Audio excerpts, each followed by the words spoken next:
Okay, up next we have roll call.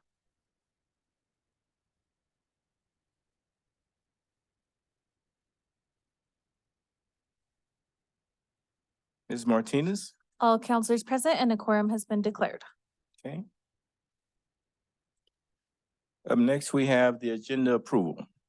Mayor, we do have one addition to the agenda. We forgot that Karen Share had contacted us a ways back to be on this agenda to provide an update. Okay. So if we could just add them to, oh, I'm sorry. If we could just add them to presentations from outside agencies, and that would be the only recommendation we have for the agenda.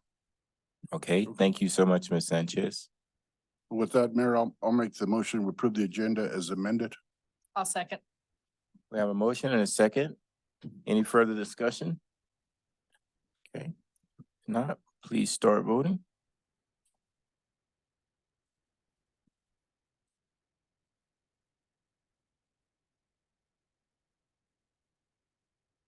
Ms. Martinez? The motion carried unanimously. Okay, Ms. Brooks, Ms. Sanchez, I'm sorry. That's good. I do it too. As we get up to citizen comment, we have quite a few items on the agenda that we may have individuals here to speak on. So we wanted to take a little bit of time to make sure that if individuals need to fill out a comment card, that they're aware of that. Or if they're here to speak for items that have a public hearing that does not need a comment card. So those items that have a public hearing is the rezoning for the Yon subdivision. That's the area near the recreation center with some of the housing that's being built. The other public hearing that we have is related to the 2024 budget. We also have a public hearing related to the pay plan and a public hearing related to rate increases for water, sewer, and solid waste. And we also wanted to make it clear that there's no limit on how many public hearings you can talk in. So if you want to make a comment for all of those public hearings, individuals can do that as well.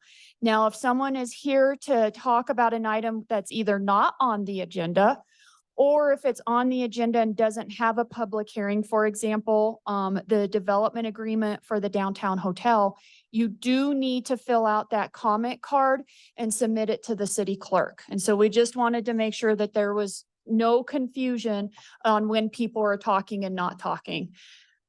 Thank you, Mayor. Thank you, Ms. Sanchez. Okay, I only have one comment card and it's for Aaron.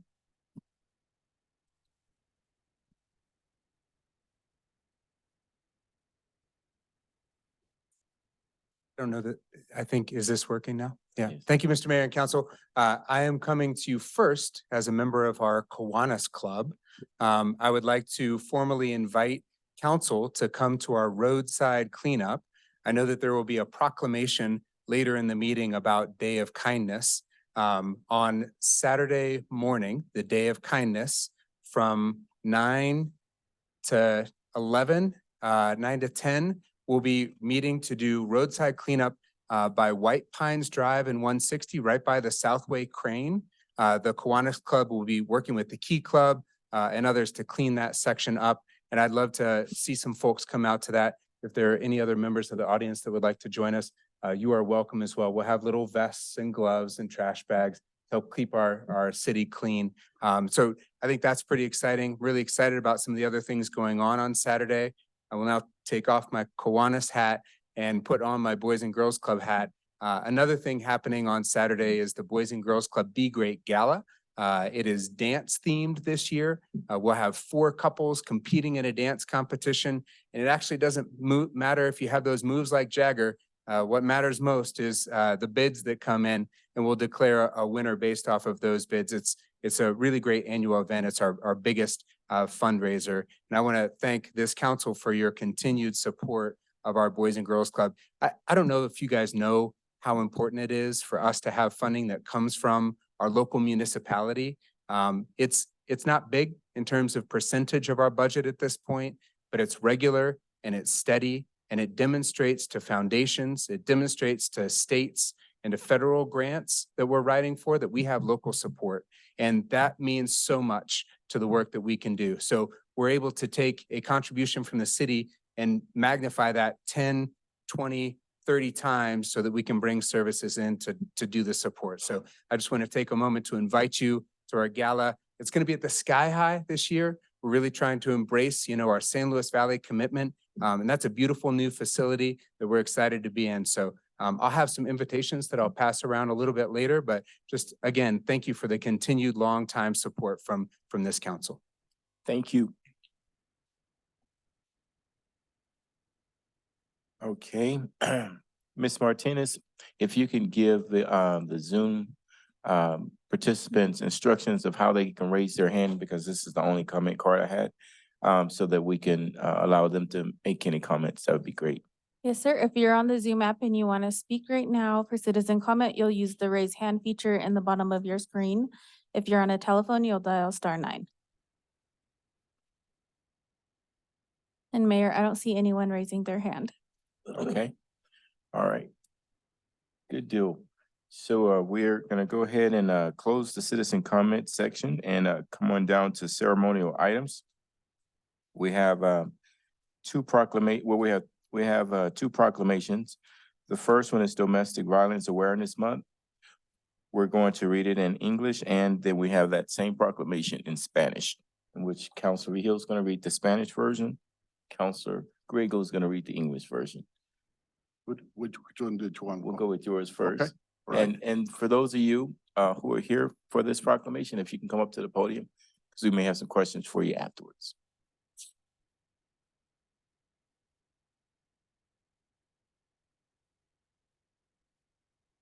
Okay, thank you, Mayor, and I want to thank Councilor Vigil for doing it in Spanish. I didn't kind of clean up on my Spanish when it comes to reading, but he'll do a good job, I'm sure. Domestic Violence Awareness Month.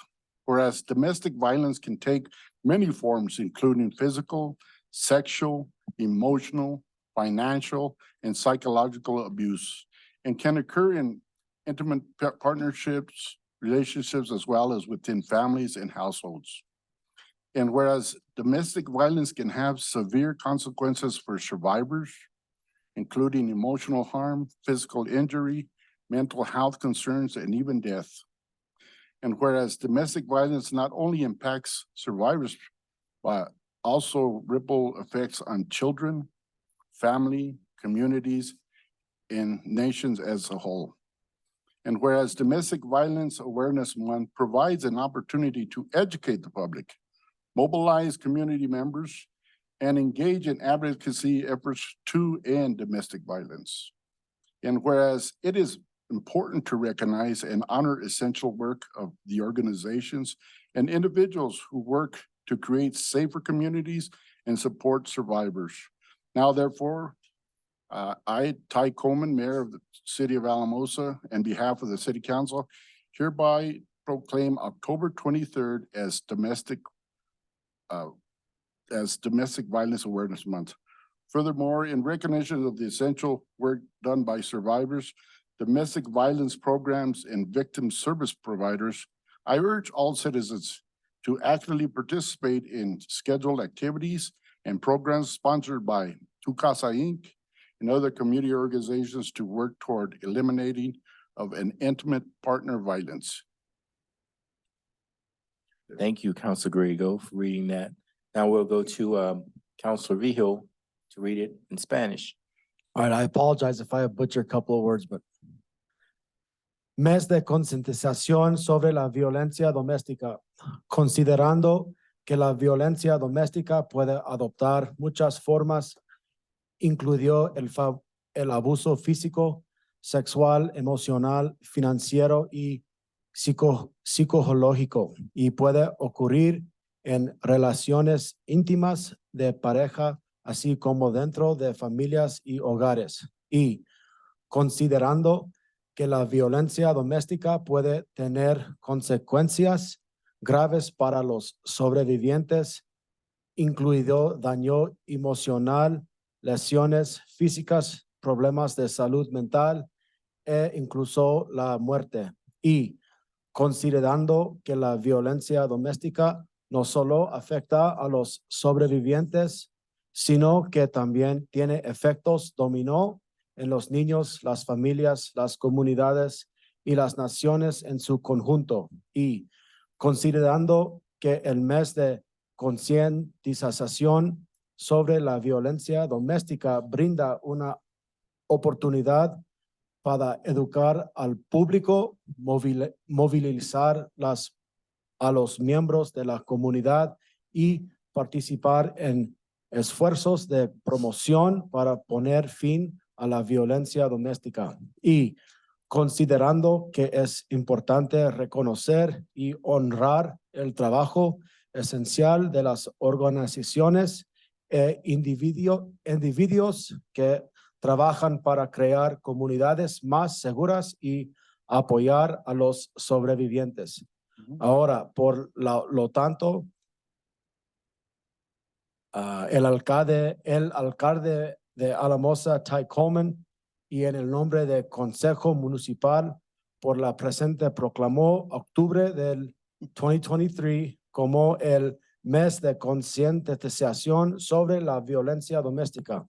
Además, en reconocimiento al trabajo esencial realizado por las sobrevivientes, los programas de violencia doméstica y los proveedores de servicios para víctimas, insisto a todos los ciudadanos a participar activamente en las actividades y programas patrocinados por Tu Casa Incorporated y otras organizaciones comunitarias para trabajar hacia la eliminación de la violencia de pareja.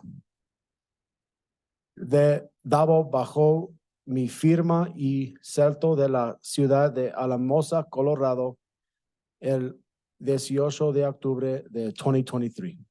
Good job. Good job. Good job. Good. Take a deep- Awesome, awesome. Take a deep breath, my friend. Yeah. Way to go, Jan. Okay.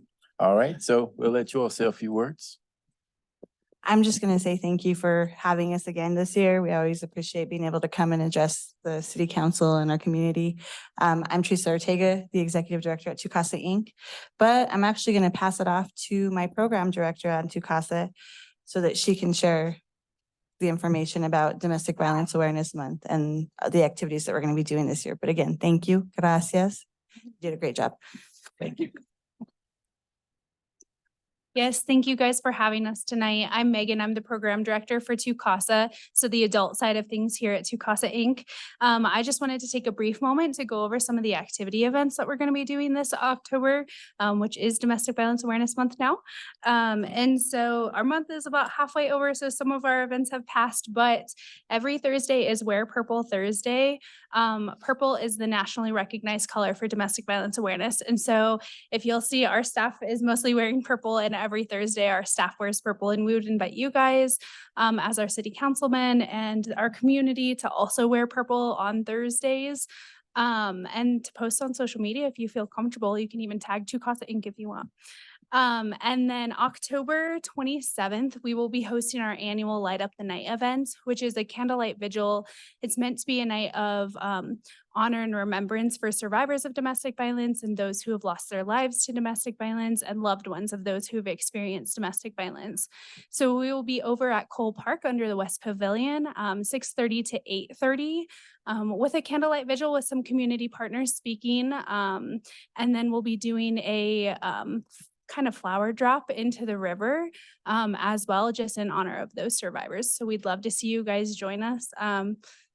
Yeah. Okay, thank you, thank you. So we're gonna go down. Did you have a comment, Council Grego? No, I didn't. Okay. No, Council Daniel? Thank you, Mayor.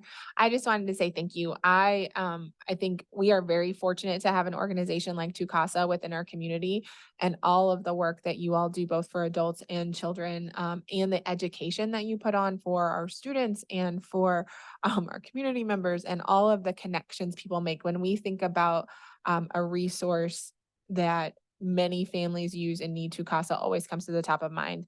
And you all are partners in so many other things like the interagency oversight group, the things with Child Protective Services. It is amazing the work you do, and you have such a small team. And so I just wanted to say thank you for that work, and we really, really do appreciate it. And I would just like to wrap it up and say thank you for the little card that you have that with the affirmations on it. I have it on my mirror. And I look at it every morning, and I'm glad that you share tools like that with people to help them. All right, so we'll come down and take a picture.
Here we have another proclamation, proclamation for the Day of Kindness. Counselor Hensley, who also is a member with the Kiwanis Club, is going to help us out in reading that proclamation today. If we have anyone here today on behalf of the Day of Kindness, please come up to the podium. Thank you. All right. We're gonna have you push the red button there and the button. There you go. Oh, There you go. There you go. okay. The Community Nonviolence Coalition formed after a workshop on nonviolent action held at ASU last spring.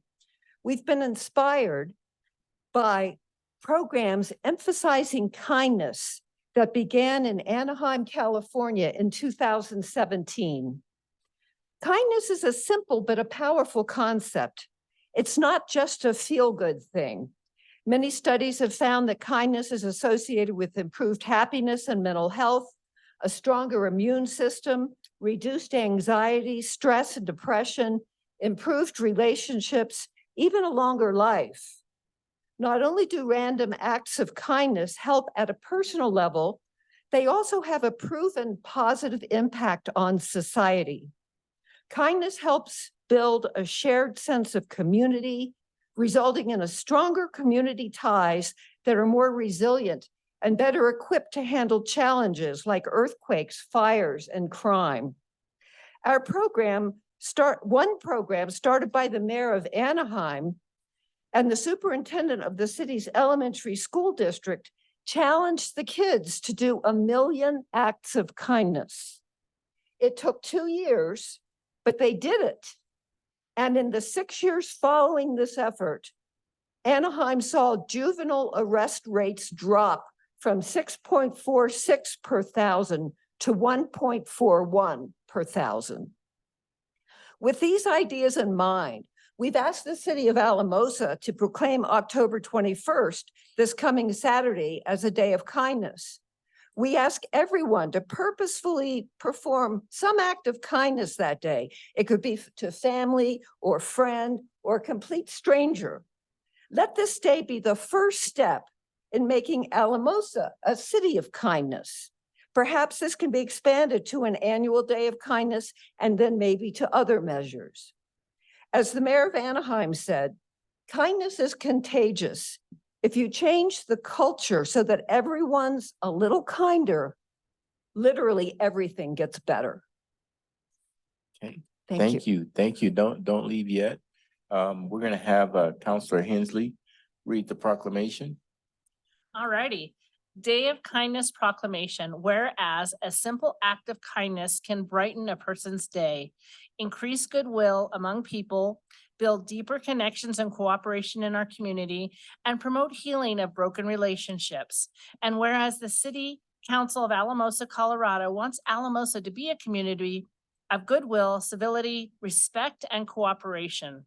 And whereas nowadays too many interactions in our society are characterized by ill will, incivility, and division. Now therefore, be it resolved that we, the City Council of Alamosa, Colorado, do hereby proclaim October 21st, 2023 to be a day of kindness in our community, in work settings, neighborhoods, schools, organizations, families, or any group to which a resident of Alamosa belongs. On this day and on any day thereafter, we encourage people to do at least one act of kindness to someone, be they friend, family, coworker, or stranger, given under the hand and seal of City of Alamosa, Colorado on this 18th day of October, 2023. Okay, thank you, thank you. Yes, Ms. Sanchez? And Mayor, I don't think it was mentioned, but I think there's also a little bit of a community activity plan for the 21st, which is a paint by number mural, kind of out by the bridge here, the pedestrian bridge at Cole Park. And so that is this Saturday. Got a lot of things going on, 10 to 2 at Cole Park. And so I just wanted to mention that activity as well. That is somewhat tied to this. Thank you, Ms. Sanchez. Neil, did you have anything that you want to say? Okay, all right. Well, yes, Councilor Beal. Mayor, thank you. I just wanted to give a shout out to these folks. They kind of reached out to me in the last couple of weeks to get this going, and sometimes I get all fired up and I start calling Heather, we got to do this and let's go. And she told me to calm down but it was the right thing to do because this was a great presentation. Thank you for coming today. And I would ask that if anybody to please go on Saturday to go help paint that mural on the bridge here. There's a history behind that of why they're going to want to paint that. If you want to know, ask Chief or ask Heather, ask someone up here why we're going to paint that. And then I would also maybe urge council to, I think it might be a good idea to make the third weekend of October Alamosa's Day of Kindness. And every year, Kiwanis and all these other groups just come together and do something nice for somebody else. Thank you, Councilor Hill. Thank you. Okay, all right, we'll come down and take a picture with you all. Thank you.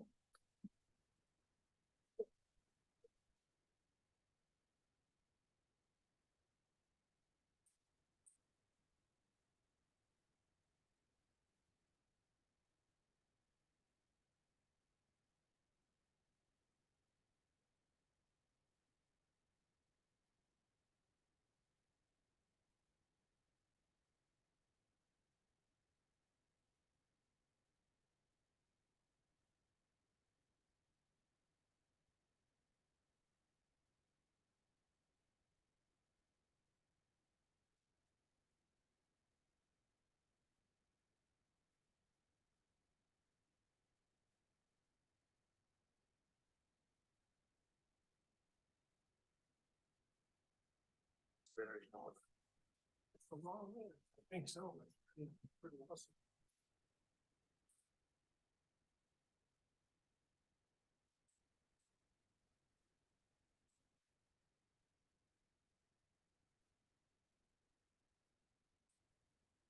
All right. Brings us to the next item on the agenda, consent calendar A. Councilor Beal. Mayor, I move that we approve consent calendar A. I second. We have a motion and a second. Any further discussion? Not? Please start voting. The motion carried unanimously. Thank you. Up next, we have presentations from outside agencies. We're gonna have 3 of them tonight. The first one is a presentation from Alamosa County on Proposition HH. Once come on up, we always like to acknowledge our county commissioners and elected officials. So welcome tonight. Thank you so much, Commissioner Lasky. Thank you. Thank you.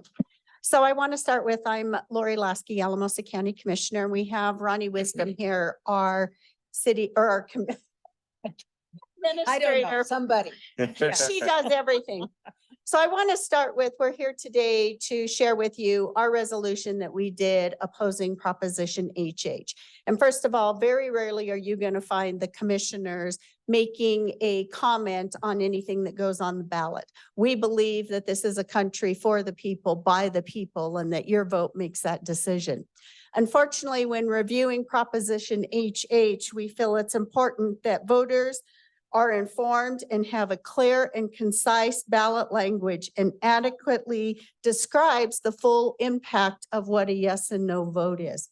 And we do not believe that Proposition HH is transparent, and we do not believe that it is clear. And because of that, and in honor of our citizens and to make sure that we are fair with them, we have chose to do a proposition opposing HH. A couple of items on this, and I believe we did share with you our resolution that we did. I just want to note a couple of things. This proposition will, how do I say, the proposition does not restrict the General Assembly in future years to change the use of the excess revenue. And in some purposes, other than the backfilling the loss of the revenue and the local government caused by property tax reduction. Other concerns that we had on top of the 20 different whereas or points that we noted in the resolution also include the fact that the ballot question does not specify the amount of taxes to be rendered, does not specify the expanded property tax relief for seniors consistent of, does not specify the amount of the backfill of various local governments or whether that backfill will be perpetual. It does not indicate that the state surplus consisting of tax dollars collected over the current Tabor cap that would otherwise be funded, nor does it specify that the new Tabor cap defined measures would allow government to grow at a much greater rate than inflation or population. The ballot question would allow government entities to increase their mill levies over and above the revenue limitations without a vote of the taxpayers. The ballot question authorizes 25% increase in annual growth rate in the state spending limits, adding dollars to the state's largest budget on record. Along with the items in there, we did a scenario, actually the amazing Ronnie Wisdom did a scenario of how this would affect a house in Alamosa County. Just to make sure, like I said, we want to make sure our voters, whether they vote yes or no, that they have the correct information and truly know how it's going to impact them. I think this proposition loaded up on a lot of verbiage to see if it was an endurance program to get through it, if you could actually read through it. So for example, a house with the changes without Proposition HH, and then with the change of Proposition HH, a house would reduce their property taxes by $15.52. In relation to that, your Tabor refund will be reduced by $496. So just mathematically, this isn't a good thing. And we feel that it was poor legislation passed at the last minute and encourage the citizens of the city of Alamosa and of the county to please be informed and make sure you see how it impacts you. With that, we are asking the city to please stand with us to make sure that our state government is transparent and clear when they do state legislation to our voters by opposing Proposition HH. Ronnie, would you like to add? I think that you've covered it. I think that she's covered it very well. I think that there are better ways for us to look at the issues that we're having with property taxes than this one. This was a last minute ploy, if you will, to get this done. And I think for all of our, not just Alamosa County. Now we talk about Alamosa County because that is near and dear to our heart. However, all of our school districts, all of our special districts, there's a whole lot of folks that will be impacted by this. The other part to consider is that there's a lot of folks that are renters and they will see a reduction in their Tabor refunds, but your landlord's probably going to raise your rents a little bit because their taxes will go up just a little bit. And so you won't see that corresponding cut in what you would normally if you owned property. So I think that this is something that there are issues and we definitely need to deal with them as far as property tax goes, but this is not the right method. And I want to add that Colorado Counties has done a resolution against Proposition HH. Action 22, which is the 22 counties in the southern part of Colorado, are also opposing Proposition HH. Thank you. Okay, thank you so very much. Do we go to the resolution next, Ms. Sanchez? Yes, sir. Okay. All right, thank you all so very much. Appreciate that. So we're gonna go now to resolution number 17, 2023, opposing Proposition HH to reduce property taxes and retain state revenue. Counselor Carson? I was gonna make a comment to their presentation, but I would actually just make a motion that we approve resolution 17-2023 on first. I'll Okay, second. we have a motion and a second. Any additional comments? I just wanted to make an interesting comment that about that measure, and it really irks me that that it's worded the way it does, because from the opening line, it's a lie. The opening line of the bill says concerning a reduction in property taxes. Just so that everybody here knows, and I just learned this, so they can already do that. They can reduce property taxes without going to the voters. They don't need our vote, so they're starting out with a lie. So just the fact that they're telling us that they need our vote to go ahead and lower our taxes is baloney. They can already do that. It's pretty sad that the state would start out a bill language with a lie. So just putting that out there, just something I learned, everybody pass that on. Thank you, Counselor Carson. Thank you for sharing it with us. Okay, Counselor Krebs? And before, I know we have a motion in a second, I took the time to try and dig into it. I couldn't sleep one night and I thought that would help, and it completely did.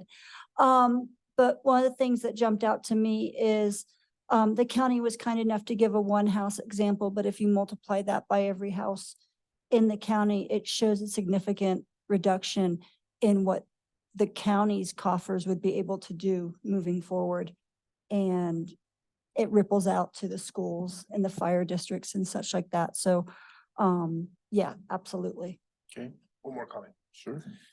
And something else I learned during that conversation was that the reduction that they're saying that we're voting for is like initially 1%, but in the bill itself, it's automatically written in that there's like a 15%, or it's really, I think it's 15%. Is it higher?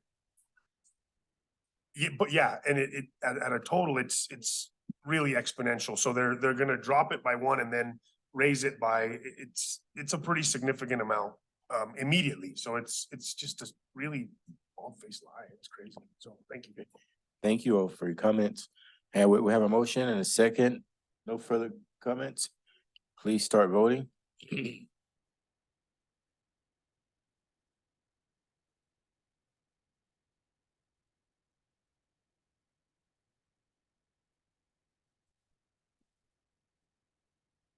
Ms. Martinez, The motion carried unanimously. thank you. Up next, we have presentation from Karen Share. See them out in the audience. Hey, good evening, everyone. And Mayor Coleman, thank you so much for spending time at Care and Share today. You're welcome. Mayor Coleman took a tour of the facility and got an update on kind of what we're doing across southern Colorado. So I just wanted to update all of you on what Care and Share is doing. So Care and Share Food Bank for Southern Colorado is a part of the Feeding America network. So Feeding America is the largest nonprofit in the United States, and Care and Share has half the state of Colorado. So if you start at the city of Monument and you go south to the border of New Mexico, and then everything between Utah and Kansas is our 47,500 square mile service area. And so Care and Share has 3 large distribution centers, one in Colorado Springs, one in Pueblo, and on May 11th, we opened our 3rd distribution center here in Alamosa, which is something we've wanted to do for a really long time. And it's a really neat thing, and I'll explain why. So impact. Karen Share, the food bank, gets food from a whole bunch of different ways. This last fiscal year, we do a July to June fiscal year. So we ended our 22-23 fiscal year on June 30th this year. And we put just under 24 million pounds of food out the door. And what happens to that food is it goes to 300 nonprofit food pantries that are located in our 29 counties across the state, including here in the San Luis Valley, and then further in the southwest part of Colorado. So why was this distribution center so important? We already had partner agencies that we served here in San Luis Valley and the southwest part of the state. But before May 11th, when we had this big distribution center, we would put food on a semi truck in Pueblo or in Colorado Springs, and it would take 6 to 7.5 hours one way to deliver food to the southwest part of the state, over Levita Pass, over Wolf Creek Pass, down to that southwest part of the state. And so when we looked at food equity, how we were distributing that just under 24 million pounds of food, we were doing really well in some of the urban areas, and we weren't doing really well in some of the rural areas. So this distribution center allows us to serve the San Luis Valley better than we ever have. And it cuts our transportation time down in half to the southwest part of the state. So it's really a game changer. Karen Share is on its 49th year of serving Southern Colorado. So we'll have our 50th year next year. And we're really proud to be here. Megan Smith, Megan, could you stand up real quick? Megan is our new development director at Karen Share. And we got super lucky to find Megan. And I tell you what, we held out a long time finding the right person. I'll just embarrass her. About 30 seconds into the interview, it's like, yep, that's the person. So we were really, really happy to have her. But if you haven't been to the distribution center, I'd ask all of you in the audience to stop by there. 5858 Produce Place. And I'll tell a quick story about that. So our great county commissioners, many months ago, I went to the county commissioner meeting and I asked to change the name. It's the old Budweiser building. And we used to be on 5858 Budweiser Way. And we changed the name of that street to 5858 Produce Place because we're a food bank. There's just short of 600,000 pounds of food in that facility right now. And so I would love for you all to go out there and see it because I just think it's a really neat thing to have added into Alamosa. Anyway, I just want to give you that quick update and say thank you for being so welcoming to the community. We've already served all these great nonprofit food pantries. Now we're just going to be able to do it better. So thank you all. Thank you. Thank you so very much. And just a reminder for council on November the 17th, I believe, Megan, correct me if I'm wrong, is Take a Turkey to Work Day. Okay. And I encourage everyone, if you could get a chance to go to the facility, it's amazing. Trust me. All right. Thank you so much. Thank you for the update. Okay. And you could also use food court. Food court. Yep. All righty.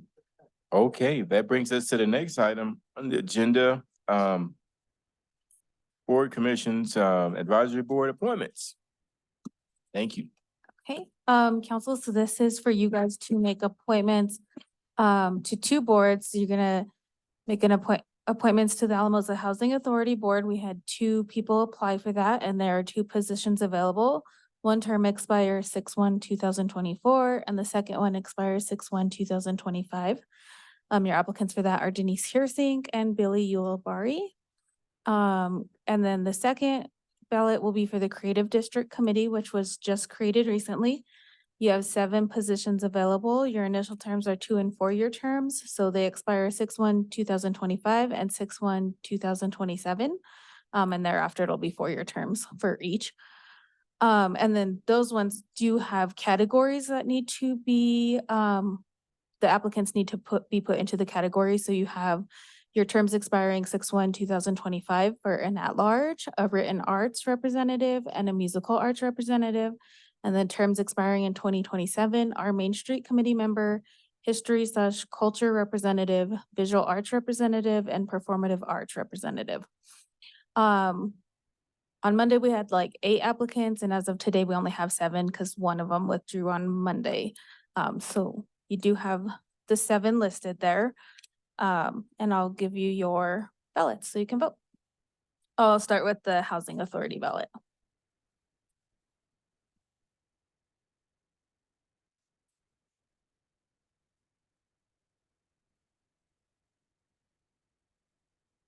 Thank you. Is this creative district?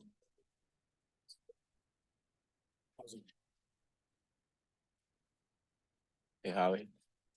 Okay, I counted it wrong. So there is 8, so you need to vote for 7 members for the Creative District Committee. So your applicants are Aaron Miltenberger, Nancy Harris, William Bill Tite, John Taylor, Jeff Myers, Ruthie Brown, and Marianne Talbot. Who? Oh, yes, yeah. So Holly, Lades Feliciano Miss is on the Mar- list too. Ms. That's Martinez, the one I missed. I think you gave us different ones. Did I So give this different one right ones? here is the creative district, but I think she has the housing. So you're supposed to give the housing first. Yeah. Thank you. Do you want that back?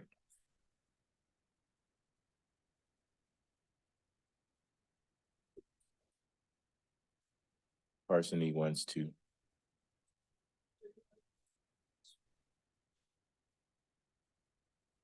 Yeah.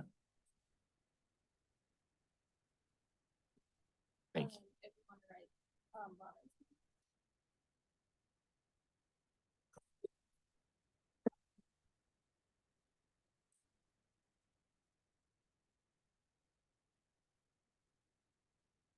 First.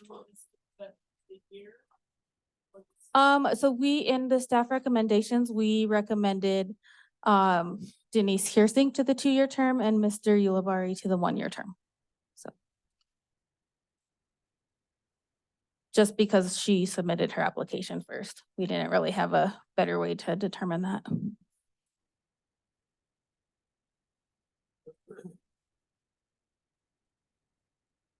I'm sorry, Holly, a little hard to hear and over here.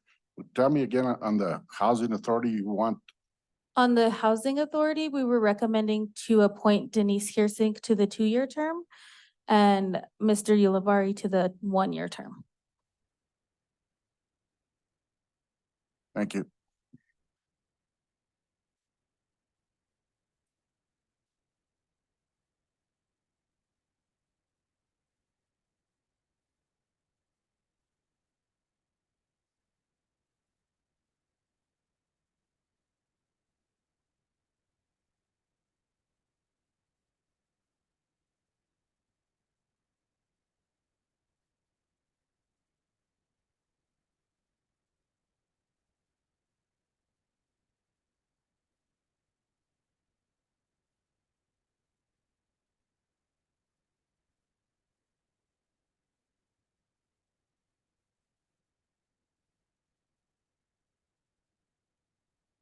Okay, perfect. So those ballots read that you guys have appointed both applicants, Mr. Ulibarri, to the 1-year term, so expiring in 2024, and Miss Denise Hearsink to the 2-year term expiring 2025.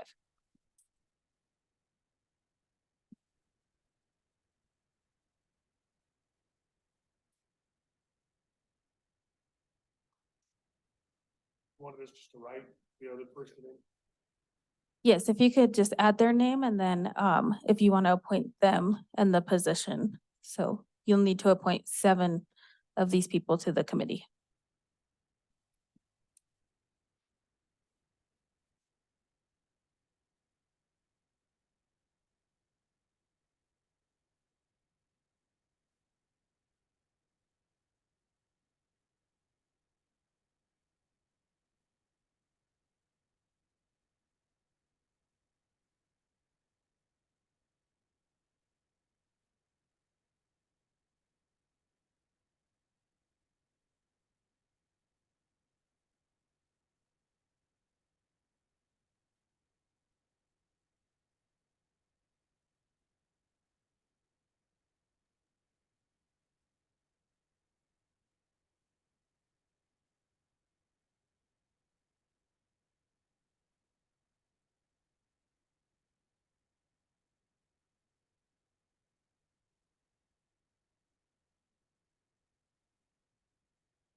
You can. You can. Can you? All right. Next year when I'm back, I can't make it this time next year. No.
Mayor, do you want me to do staff updates while we're waiting? Oh, yes, that'd be Okay. great. That'd be great.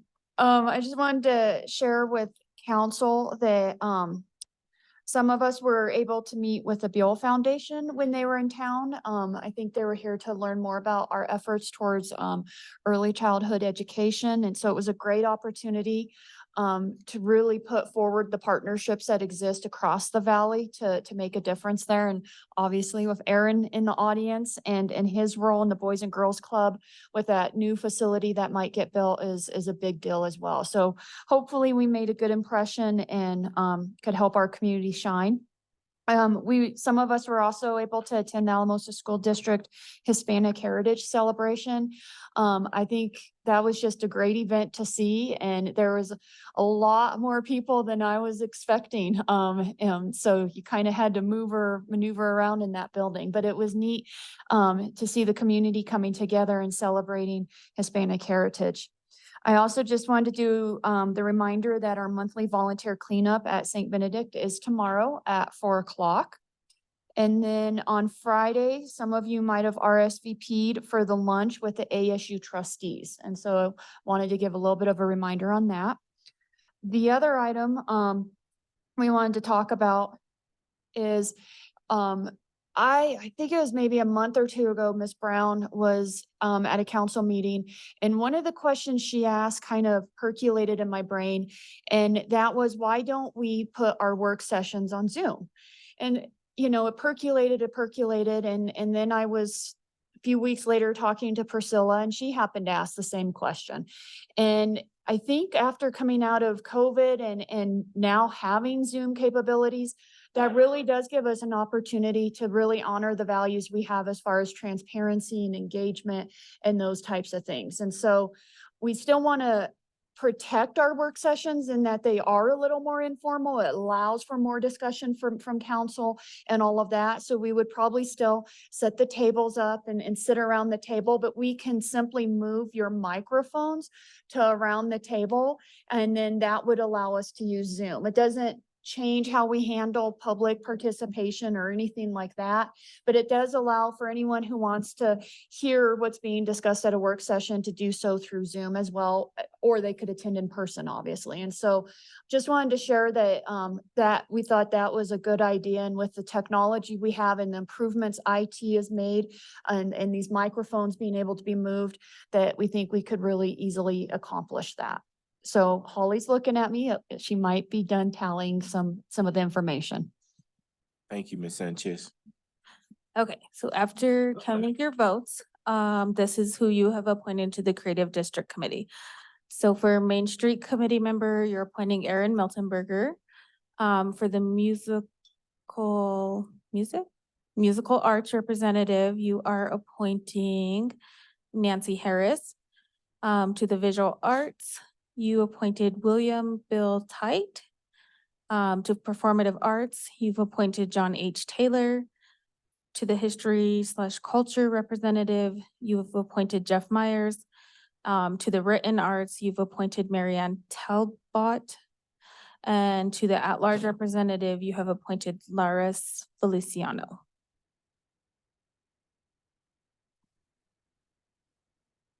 And then I need you guys to make a motion to appoint those two members to the Alamosa Housing Authority Board and then the appointments to the Creative District Committee. Thank you, Ms. Martinez. Councilor Vihil. Mayor, I move that we approve Denise Hirsink and Billy Ulivari to the Alamosa Housing Authority Board and Aaron Lattis, Jeff, Marianne, Bill, Nancy, and John to the Creative District Committee. Okay, I second. motion and a second. Any further discussion? Mayor, only once you're done with this vote, if you could have a discussion which council member is going to be the appointee to the Creative District. Okay. All right, we can do this after the vote, right? Okay. Okay, need everybody to start voting? Got one more missing. The motion carried unanimously. All right, council, which one of you all want to be the council appointee?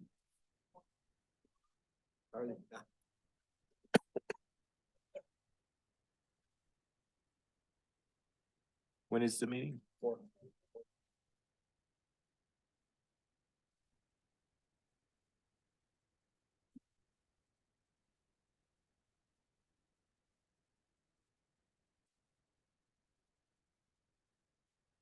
A lot of you all don't sound like you're too eager, but I know someone's gonna step up. Okay, all right, so it's 4 o'clock on a Thursday, the fourth Thursday of each month at 4 p.m. Yes, Council Vio, you accept? No.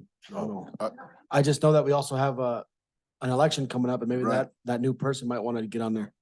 Well, so Wait. this would be temporary because in February, we, That's all right. of them are up for picking anyways. Council Crib. Well, since I've got a little bit of a history of filling in spots that are vacant, I'll be happy to take the temporary position. Thank you, Council Crib, for taking one for the team. Appreciate it. Appreciate it. It's good. It's all good. All right, that covers that for you, Ms. Sanchez. All right, brings us to the next item. Business brought forward by city staff, public hearing and second reading for ordinance number 17/2023. Yes. Ms. James and And Mayor, I believe the presentation is going to cover both items as it relates to the ordinance for the rezoning as well as the resolution number 16-2023 as it relates to the master plan. thank you. Thank you very much.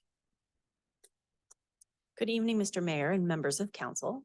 We're Evening. going to start this public hearing the same way that we did the first reading. We're going to go through the same presentation because we have potentially new audience members, and it's a nice refresher. So this is the rezone request of the Tract 1 of the Yon subdivision. So the first question is what it looks like. And so we're going from industrial, as you can see on the left, to campus designation, which would go along with our Parks and Rec campus, which is already zoned campus. So why are we changing the zoning?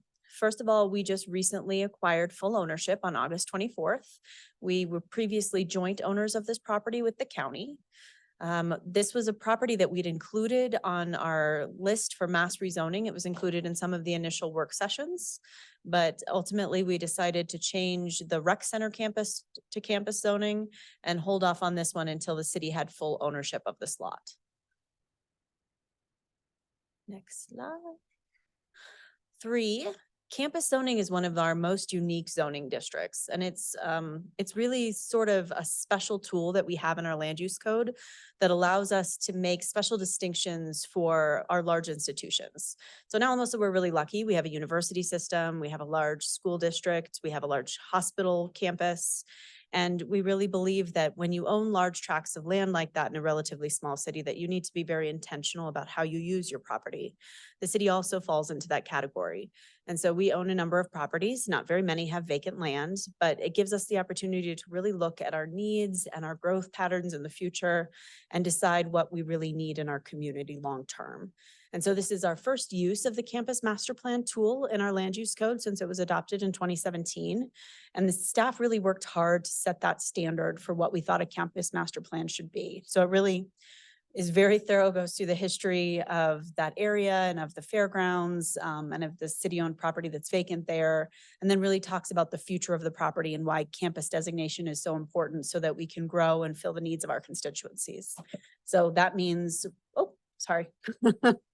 One more, yeah. So that means a new city shop could fit on this property, the new soup kitchen that we're in discussions for building, and most importantly, and our most pressing need in Alamosa, an opportunity to build housing.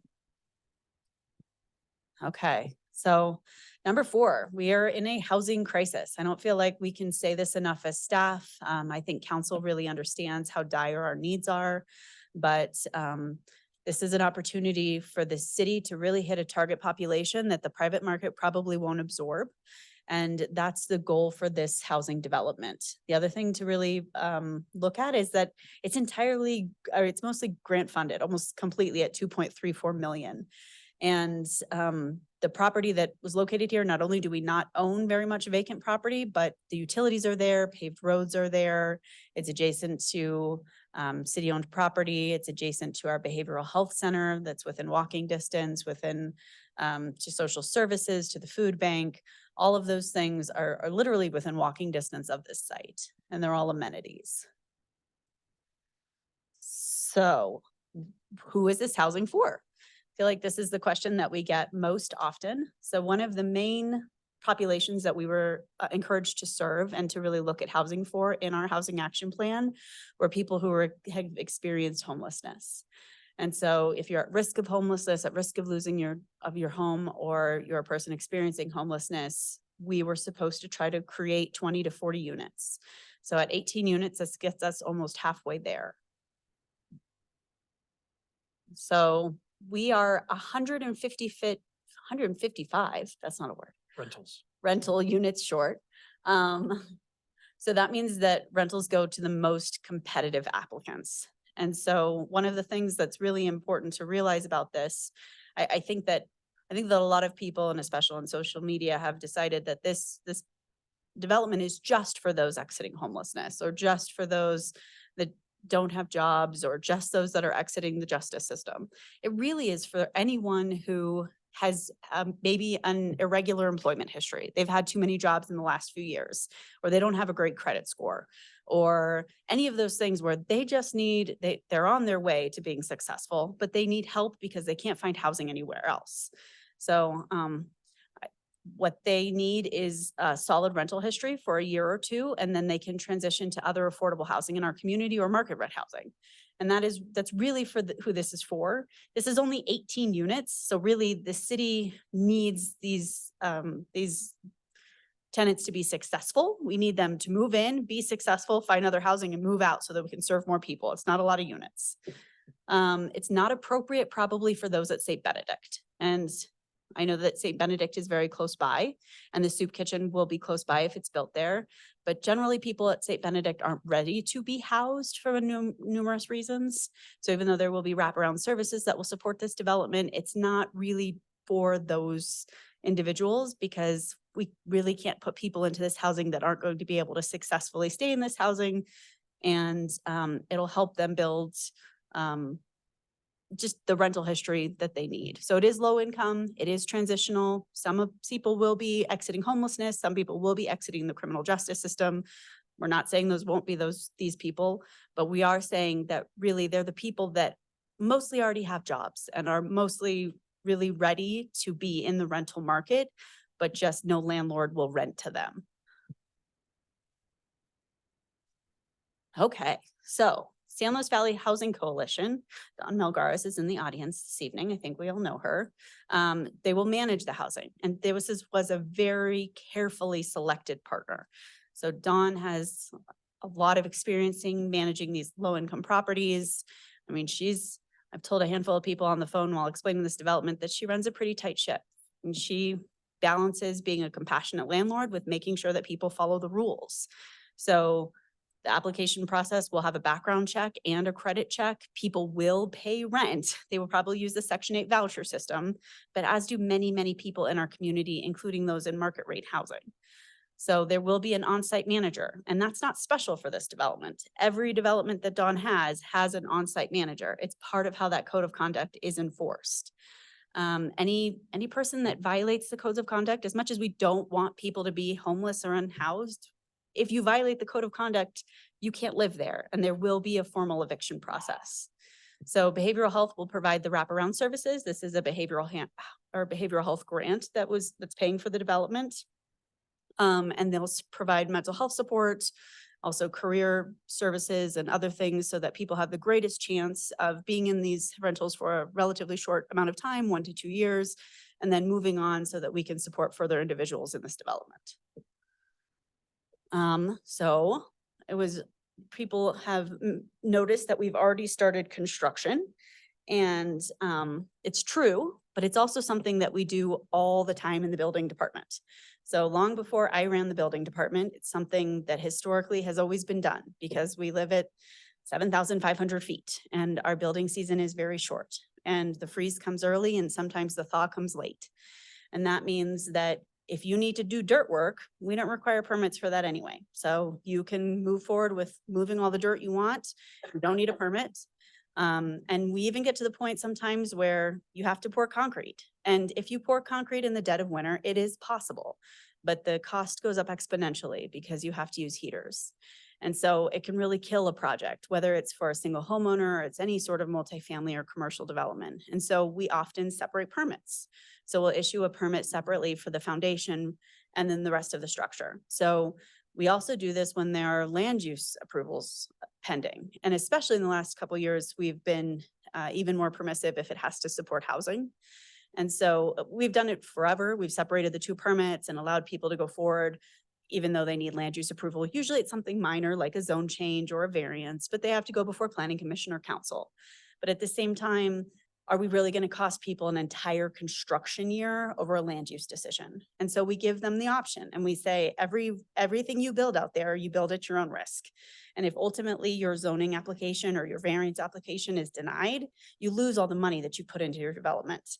And I would say more often than not, people always choose to move forward with building because they're pretty confident, because we shepherd people through the land use process. We usually have a good idea about who's going to make it through. And whether or not it's really a viable application. And so they don't feel like it's as much of a risk. And then also, again, when you're just doing a cost benefit analysis, losing an entire construction year versus doing a risk on a land use case does usually pencil out for them. So I think this is also, other than the, who all is going to be living in this housing, I think the other question is, what else are we doing? So this housing represents 4% of what my office and the city is working on right now. This is a teeny, teeny, tiny sliver of what we're working on in terms of housing. And so we have done, I think it's 11 amendments to our land use code to do pro-housing changes. I think we've adopted all but maybe 5 strategies that DOLA has instructed local jurisdictions to adopt to be pro-housing. I mean, so we've been very, very aggressive. We had our fun little foray into regulating short-term rentals, which is a huge win for Alamosa because communities all over the state have never been able to enact regulations for that. Really makes us special. And it was pretty painful getting through it, but we did, and we were able to balance private property rights with the needs to protect housing. And beyond that, housing education campaign should go out any day. They're beautiful. They're even animated. They'll be on like social media. They're very cool. But also like we have pages and pages on the city's new website that are just housing resources. What to do if you're facing eviction? What do you do if you need to make repairs to your home? You know, what do you do if you're looking for housing? What if you're thinking about doing a self-help home? Those resources are all on our website. They were called out in the housing action plan and they exist now for our residents.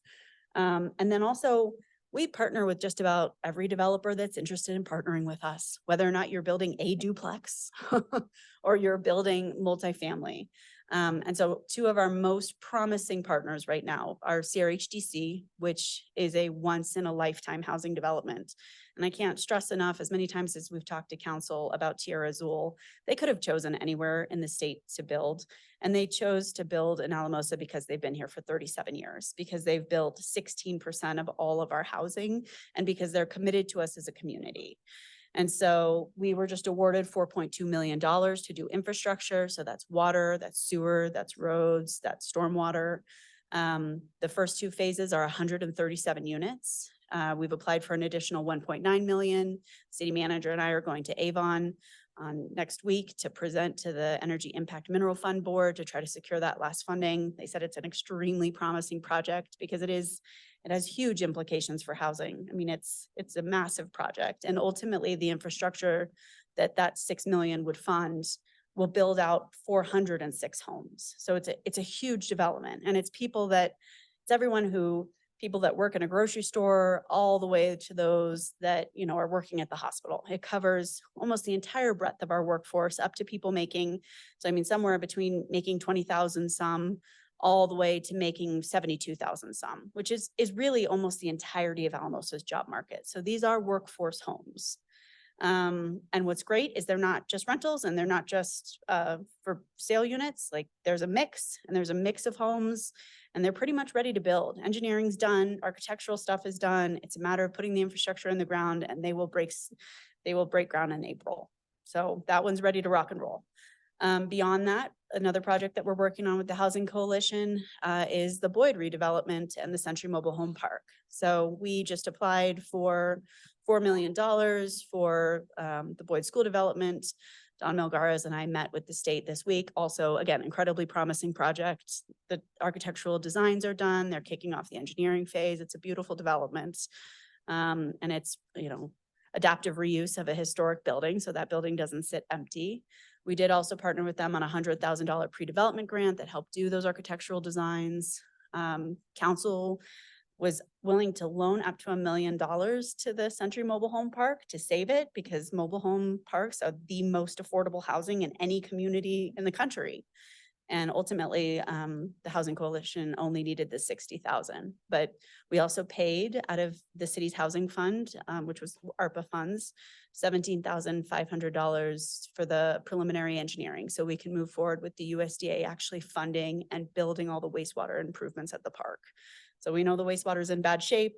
Don's fixing it like a section at a time, and hopefully we can move forward with applying for the multi-million-dollar project that'll get it all fixed. And then finally, and I should have mentioned this earlier, one of the things about Don managing this project, not only do we have the code of conduct, not only do we have the background checks, not only do we have the on-site manager, not only do we have eviction for bad behavior, but the other thing is that it doesn't cost the city anything. I mean, she's running a development that has no debt. We own the land, grants are paying for the building of the development. So she gets to take the rent from those units, put it directly into the operations of the park, and it doesn't cost the city anything for the lifetime of the project.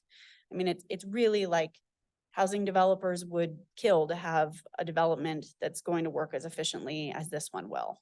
So I think that's the end of mine, except for pretty pictures. Again, groundbreaking of Tierra Azul, which is our kind of our workforce housing with the 400 units, should be in April. It's 92 multifamily. Those are on the upper right hand, 21 single family homes, and then 24 townhomes, which are a mix of rentals and home ownership. All right.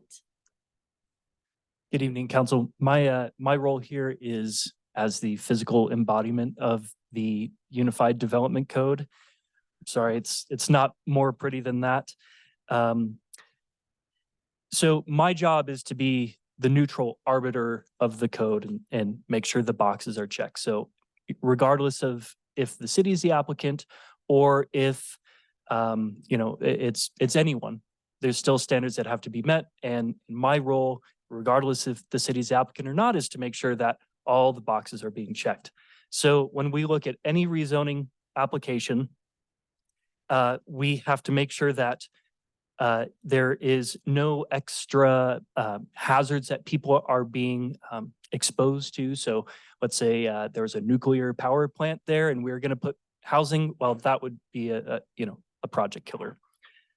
Compatibility and public benefits. So this is where we use the comprehensive plan and any of our other planned documents that are heavily based on public input to say, does this work in this location? And then, we have to also make sure that the current zone doesn't provide the benefit that is needed by the new zone. There's 4 separate alternative standards. You have to meet at least one.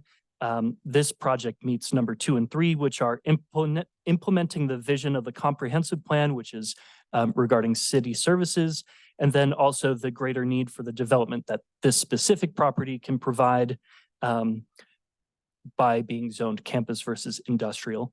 And then the final thing is it is eligible to be a campus zone because when combined with the existing rec center property, it would be greater than 20 acres. So the Yon subdivision tract is 13 acres and change, and it will be 67 acres total. So that's kind of the first half, and pending the outcome of the rezoning, one of the other necessities for this project and just, kind of long term is having a master plan for, well, what are we going to do with the campus in general? So that will be the resolution that's coming up. So I just want to touch on it really quickly. As Rachel indicated, this is the first campus master plan that we've ever done. And really our intention was to set a good standard and have a template for whether it's the school district or the hospital, other folks to follow in the future. So really what this plan does is it shows, really the 3 primary uses that are taking place at the campus, both existing and proposed. So that's recreation, that is residential uses, and then utility uses. And it identifies where those uses should go, how they fit together, what sort of buffering do you need between different uses, whether it's you need some sort of like a hedge, like a landscape buffer between utility uses and residential uses. So really that's what the campus master plan is designed to do. So with that, I'm happy to take any questions about the nuts and bolts. And probably before questions, we should open it up for the public hearing. Okay. Thank you, Councilor Hill.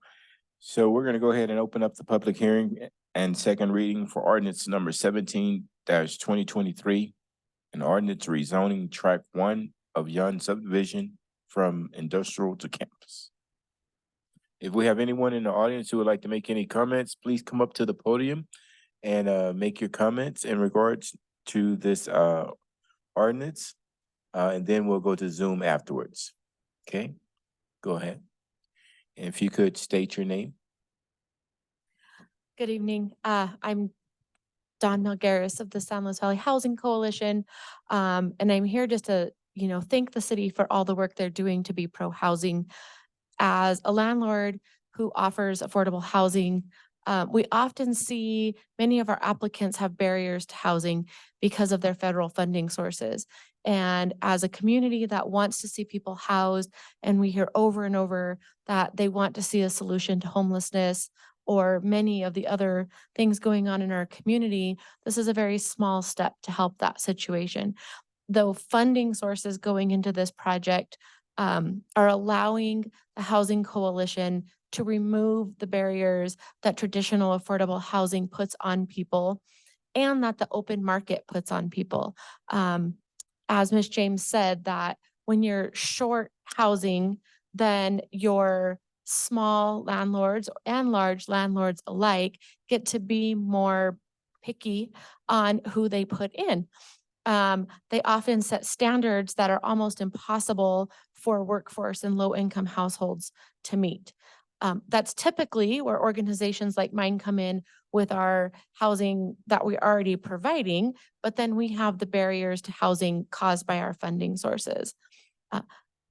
Colorado is taking some great steps to be pro-housing, like saying you can't use somebody's background against them if it's been clean for 5 years. But sometimes you have someone who's been clean for 2 years and they're doing everything they need to be doing to make great strides, but the housing is the component that's keeping them from finding success. We're working very hard on a plan that we're putting in place. So we are setting preferences on who can go in, but that doesn't mean everybody wouldn't be welcome. The way the housing law says is that an organization or a landlord can set a preference of who can have top priority to their housing. But if nobody on their application waitlist meets that preference, then they have to open it up to everybody else who's looking for housing. So this doesn't mean that only certain populations are going to live here. It just means that we're going to be looking at those populations first because they are having the hardest time finding housing in our community. This change will allow us to put this housing in and make those preferences, with something our community doesn't have right now. I think the city was very strategic and they've listened to the community members. They've listened to the Facebook comments and the comments at these meetings that said, we're tired of only seeing this housing in our neighborhood, in our backyard. And they're putting it somewhere where they're not in somebody's backyard. They're putting it in their own backyard. And that is hopefully will alleviate some of the stress that's coming along with it. As was also mentioned, we are working hard on a great management plan. We have some very strong management plans in our other properties. Although since we get to change the preferences, we're adjusting them and making them fit the funding sources and the needs of the housing study in this community. And we're hoping to find some great success here to be able to show the community that housing those that are ready to be housed, that are working their individual systems to be successful, fill that last puzzle piece is what this community really needs. And I really encourage the council to vote for this ordinance change. Thank you. Thank you. If there's anyone else in the audience who would like to make any comments, please come up to the podium.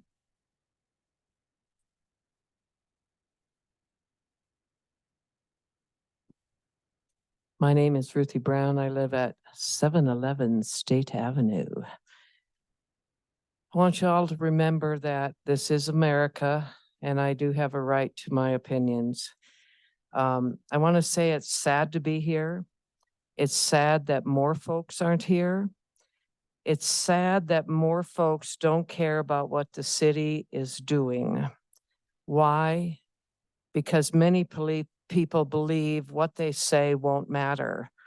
That city council is going to do what they want with or without any input.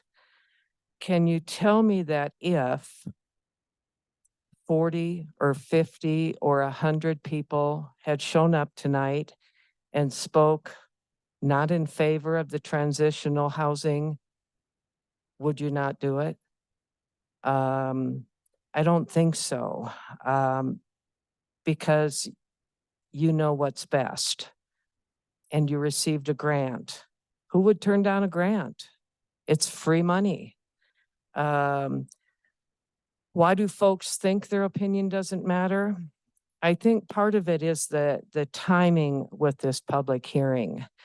And I understand pouring concrete, I understand the grant and it had to be expedited and all that type of stuff. But when construction starts before it ever goes to a zoning meeting, and then you have your first ordinance reading and now the public hearing, no one really believes you're going to stop the project.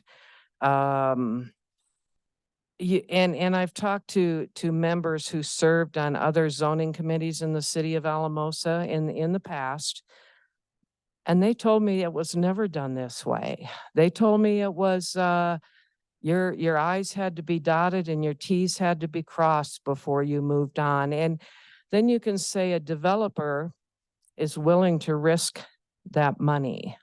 Okay, they're willing to risk their money. City of Alamosa, you are working with my money. You are working with grant money. It's not a public developer's money. And so there's another thing that you're not going to vote yourselves down. I mean, you're not going to. So we know that you are going to do this project. There's too much money involved not to do it. I guess my hope then is that it is a success, that there are no more police, ambulance, and fire calls than any other neighborhood. My hope is that this project will not be a continuous drain on the local taxpayer.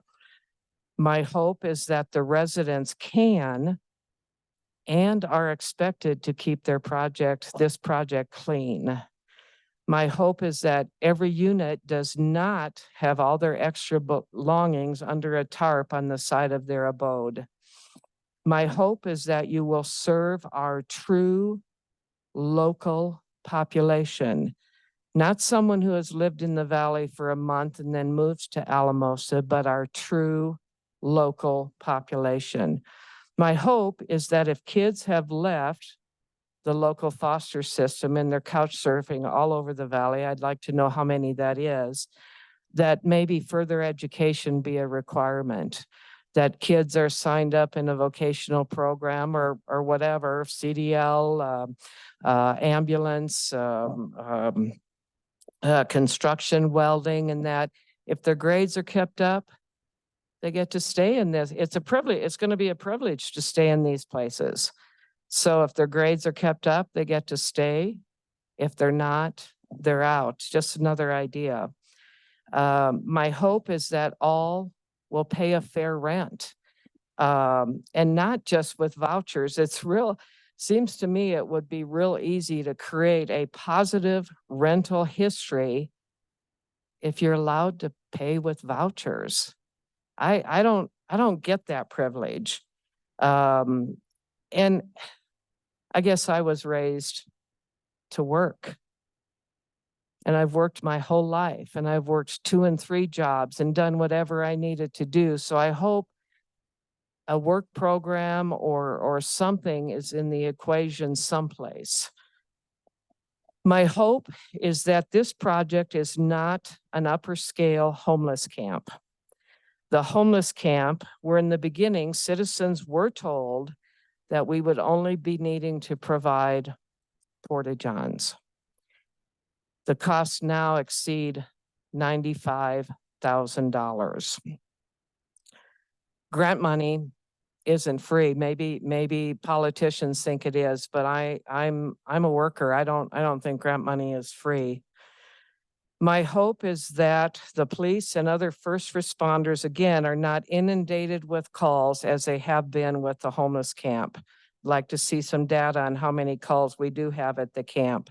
My hope is that this area is safe and not like the homeless camp, because we've created a homeless camp where the true homeless are afraid to stay out there. And if you don't know that, you're not getting out. They're afraid to go out there. They can't camp out there because their stuff will be stolen and they'll be beaten up. I've heard it over and over and over again.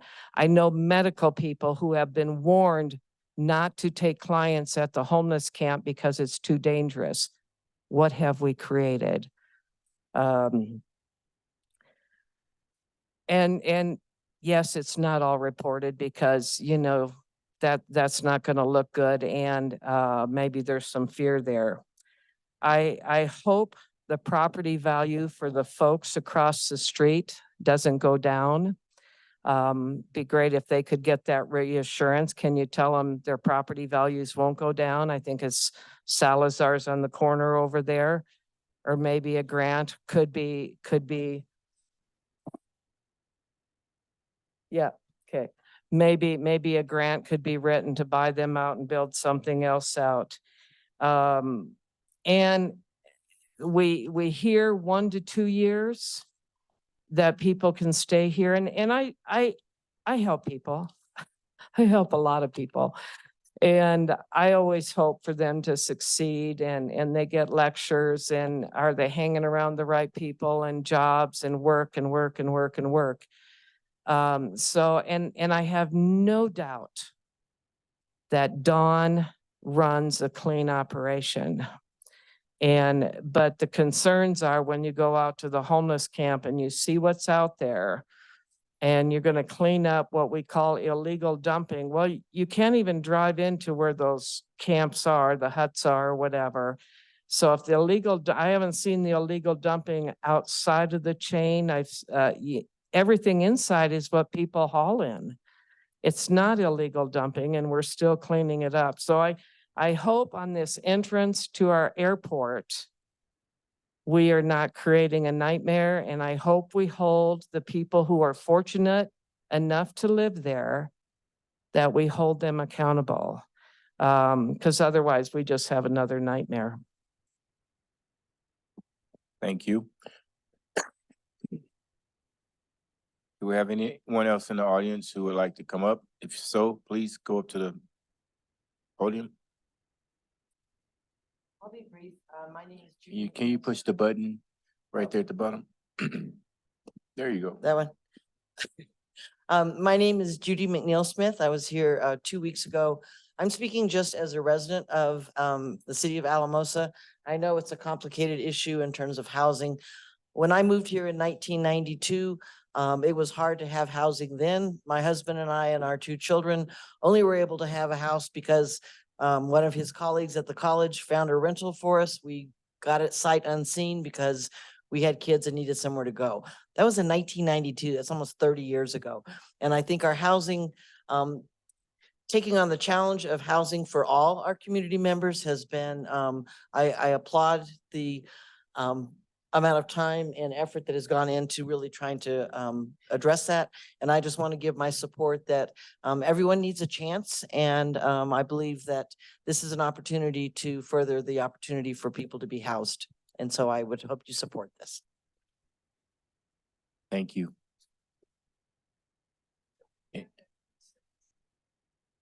Well, I'm gonna have to go to the rest of the people in the audience to go ahead and make sure, because we're gonna take it to Zoom next. Is there anyone else in here that would like to make any comments? Come up to the podium.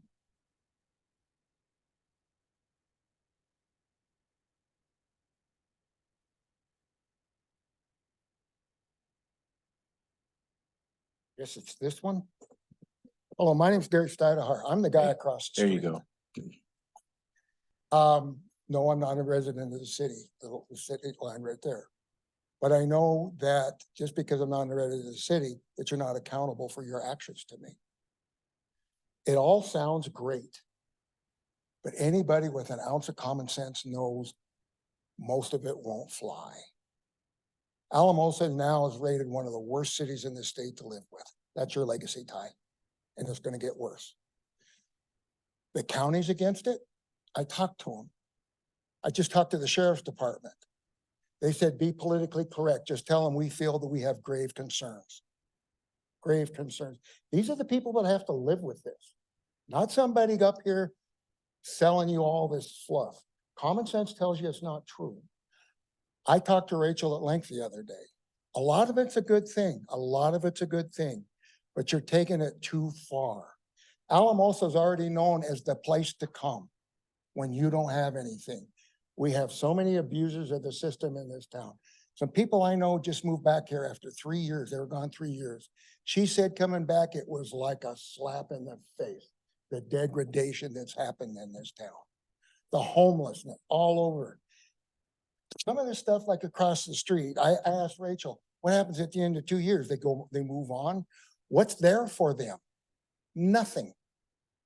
Well, no, every time you try to pin it down, there's a caveat. Well, no, not necessarily. We're going to pay rent, vouchers. There again, an escape route.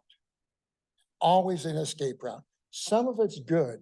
You went too far with some of it. I have no problem. I know Arlen Van Rye, the county commissioner, wanted to do something for, I'm a veteran, I'm a combat veteran, okay? I spent 2 months in the VA hospital. All right? I'm not asking for sympathy. I'm just saying I've been a good America and I believe it's happened to me. Good people, bad things happen to good people that do nothing. I've tried to live a quiet life. I've tried to be a good citizen. I pay my taxes.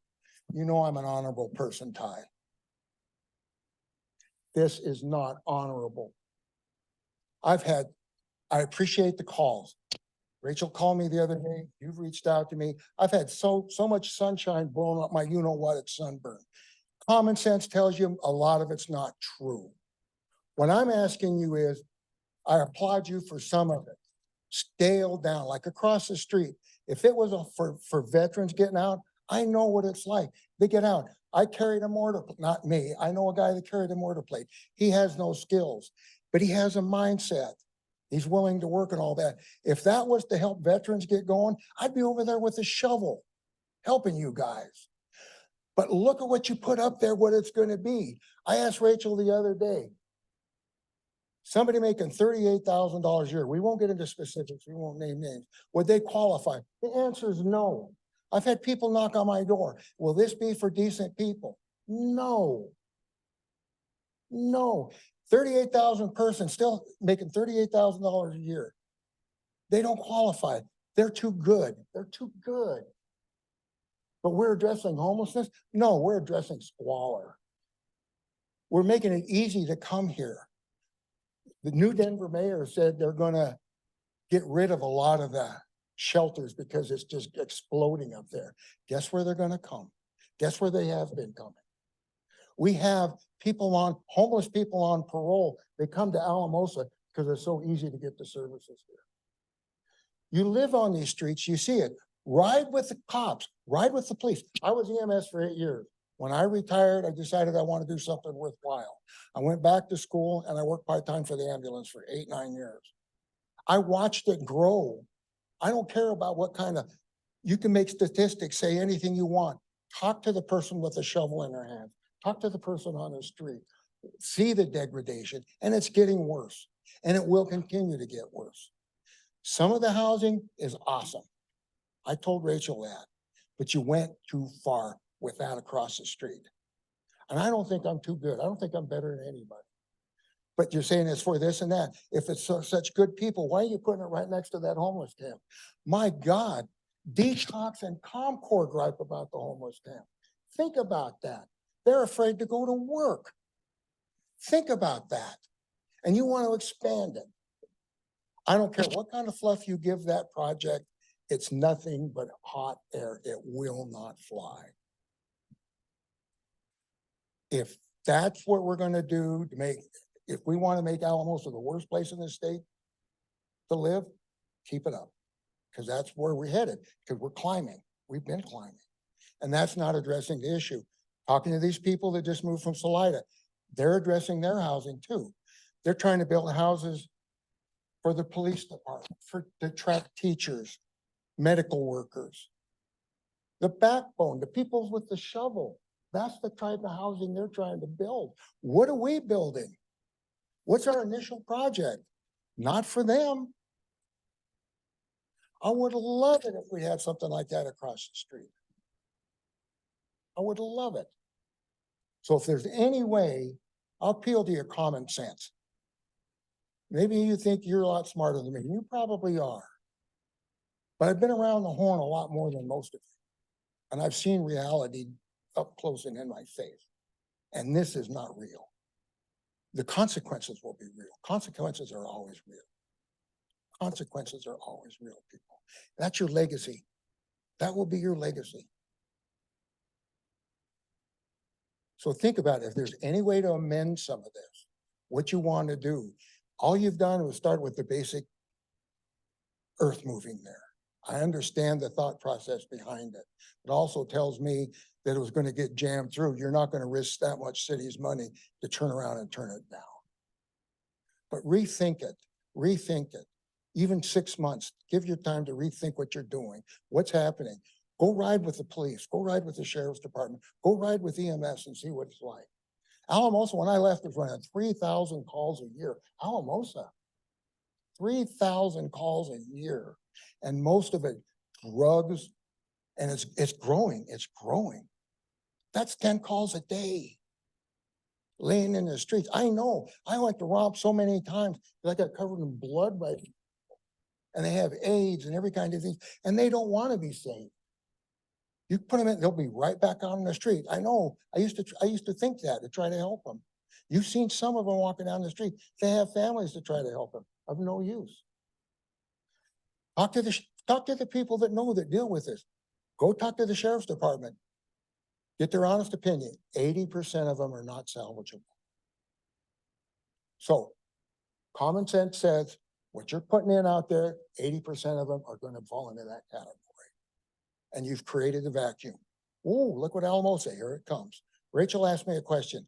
Gary, where are we going to put these people? Good question. That's an excellent question.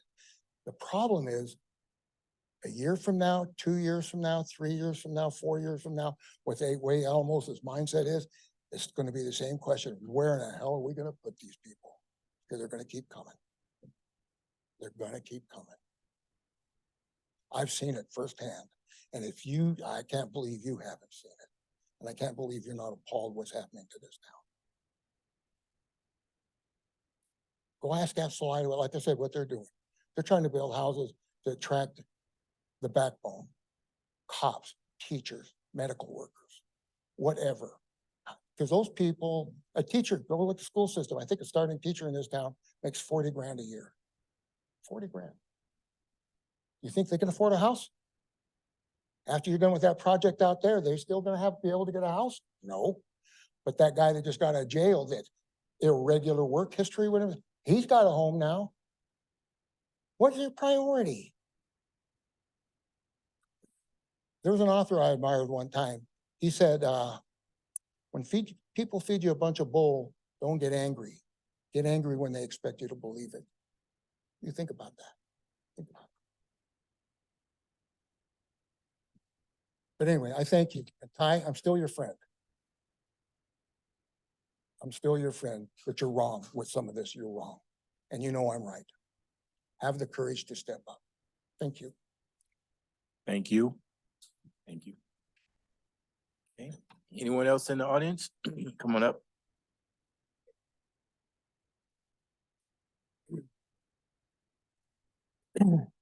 My name is James Slovak. I live on 10th Street in City Alamosa, sit on the Parks and Recs. Just a few things,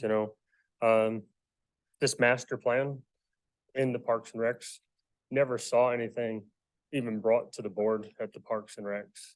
Just wondering why they were kind of left out of that whole thing, seeing as it's the rec. It's part of the whole rec master plan. The other thing is the SLV Housing Coalition that is going to be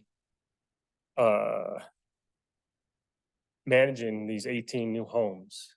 How come in the master plan there was nothing about how their role was going to be, what exactly the timelines for the renters that are coming in? Was it going to be 1 year? Was it going to be 2 years? Is there going to be a procedure to go through if in fact, 2 years pass, if that's the stated time, how is that going to work? I guess one of my biggest concerns is, recognize the homeless, nationwide, not just in our city. And when the study was done, there were 78 individuals that were seeking housing through La Puente. And my question is, if we're going to put these 18 homes in the city of Alamosa, how many of those are going to go to homeless that are actually within the city of Alamosa? Or are they going to be open to the other 6 counties? And if they're going to be open to the other 6 counties, are they going to bring in funding because they are from other counties? So, and the other thing that I did not see in the master plan We got a $2.34 million grant.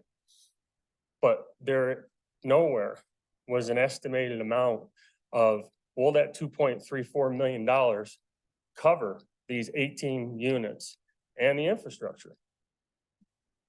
I think that was information that was left out that should have been put in so that us as a community would be more informed.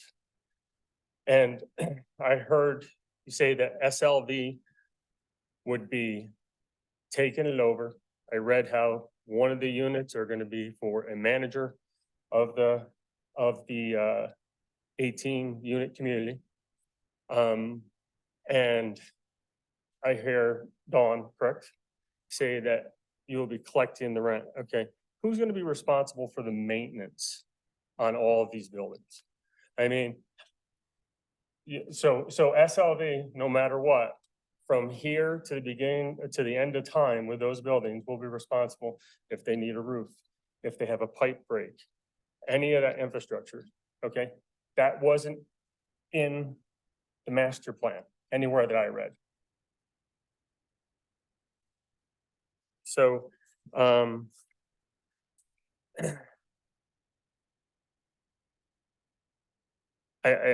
hear, I mean, I had this on my notes. I hear that you say that Dawn runs a tight ship. Appreciate that, you know, but what safeguards are we putting into play other than your word that it's not going to end up like St. Benedict's? St. Benedict's right now is, we need to do something about it. You ride by there right now, Airport Road, and there's sleeping bags and coats and everything hanging over the fence on the airport roadside. And it's unfair to our community to have that. I mean, it's something that we have community officers that are weighted down with tons of work, and someone comes into that and there's rules and regulations, but there's no repercussion if you don't abide by them. So, I mean, there's piles and piles, and the city just keeps eating the bill, eating the bill, eating the bill. We had 2 structures there, I do believe, a year or so ago. There was supposed to be no permanent structures, and they were built out of pallets, and the city had to pay to get rid of them. You know, so on back to the community, I just want reassurance, I guess, that this small home community is not going to affect our city residents' taxes or increase in the city sales tax in the future due to this community that we have there. You know,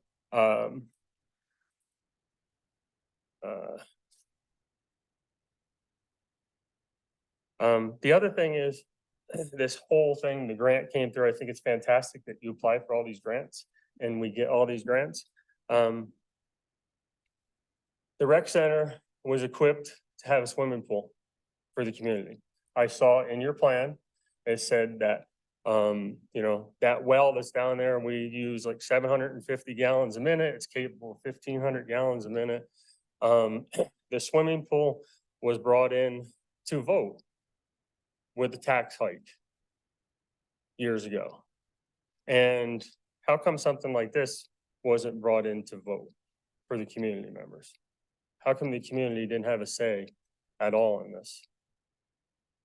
I mean, that's, I don't understand it. And I'd hate for the, I don't want to use that word. I don't like that word. I would really strongly dislike, because in the master plan, it says that we don't know if our infrastructure will be able to operate, you know, a swimming pool for the rec. Are we just completely eliminating that to make more housing? I mean, you are presenting that there's 20 to 40 houses that are needed, homes that you would like to make. Boyd School is 46 to 51. Okay, the trailer park, I'm losing the name of it, right? But that in itself, I think there's 40 empty lots there, if I'm not mistaken.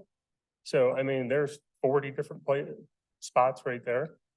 La Puente put in for, I think a $1.3 million grant for state and 12th to put up homes there. So, I mean, we're getting the low income homes into the city. But I guess that's all I have. Thank you. Okay, do we have anyone else in the audience who like to make any comments?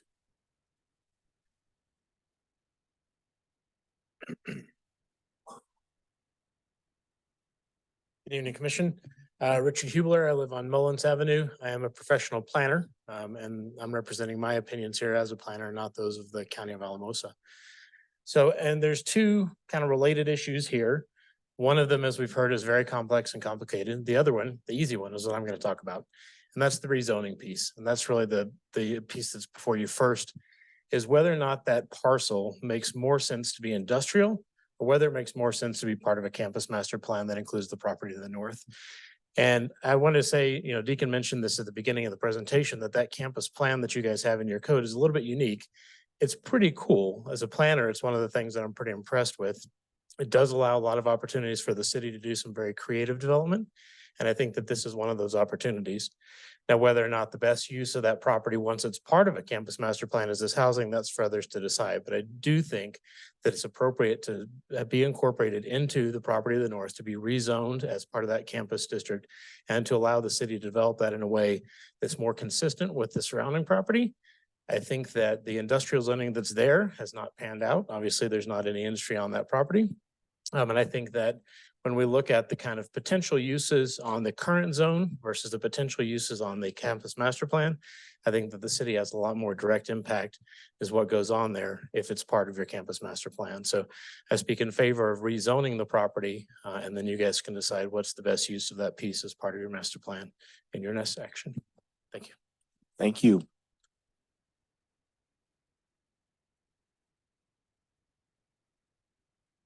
Do we have anyone else in the audience before I go to Zoom? Ms. Brown, I usually don't go back once you speak. You had one sentence. Did you want to say that one sentence? It's a long sentence. No. Okay, because I'm not gonna allow you to just go on, so. Well, and the one thing, if I caught this wrong, on the city's website. Mayor, Ms. Brown, can you come to the microphone so people on Zoom can hear? Thank you. I'm sorry, I had this on my note and couldn't read it. When you have on the city website, the tips about someone finding a home and what they should do, well, I don't know that you shouldn't also then have a site for landlords who need to evict someone, because that likewise is a really huge problem if you've ever had to do it. And, you know, if you're going to advise one, and I'm not, it just needs to be out there. Here's your steps you do. You lose a lot of money when you're a landlord and have to evict someone. Thank you. Okay, do we have anyone else in the audience before I go to Zoom? I won't be coming back to this audience after we go to Zoom. Okay, all right. So Ms. Martinez, if you don't mind, if you could share with people on Zoom how to raise their hand so we can recognize them. Sir, if you're on the Zoom app and you want to speak for this public hearing, you're going to use the raise hand feature in the bottom of your screen. If you're on a telephone, you'll dial *9.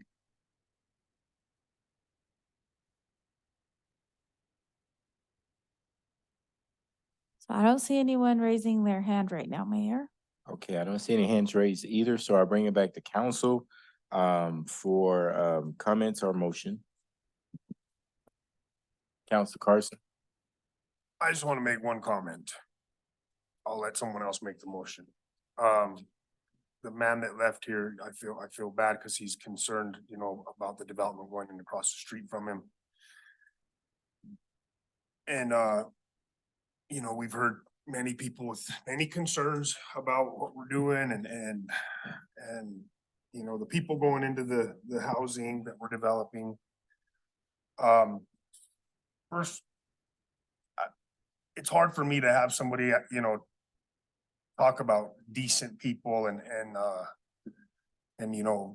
we gonna put decent people in there? I think it's, there's a lot of classism going on. And it sucks. But I guess my main comment was, I'm running unopposed. You know what I mean? I'm running unopposed for at large. Everybody's pissed about what council's doing and not doing. And I'm running unopposed. Nobody stepped up to the plate. I've tried to recruit people in my ward for 2 years to run for the Ward 4 position. Cause I don't want to do this for 40 years. I love Charlie. I'm happy that he's done it for 40 years. But it pisses me off when people complain and complain and complain. And I'm running unopposed. I even tried to encourage people while I was running at the beginning of the race and nobody would step up. So, it's really frustrating to me when you have all these people pissed off about what we're not doing and who we're doing it for.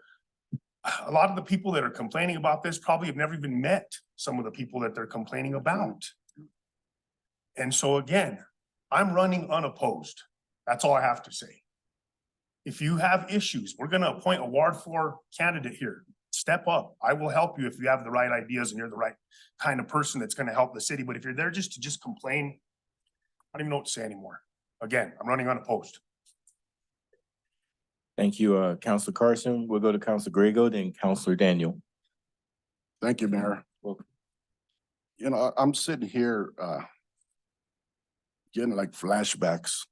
I'm born and raised here in this community.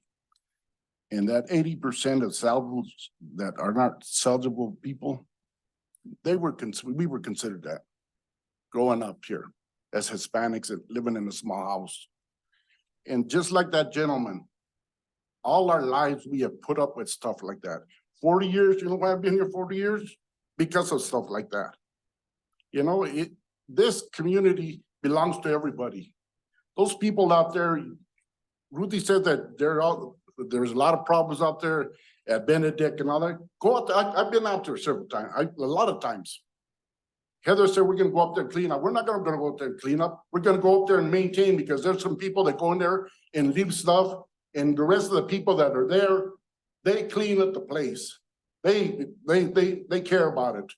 There's a lot of people there that want to get out of there. They went down the wrong street. Nobody wants to rent them.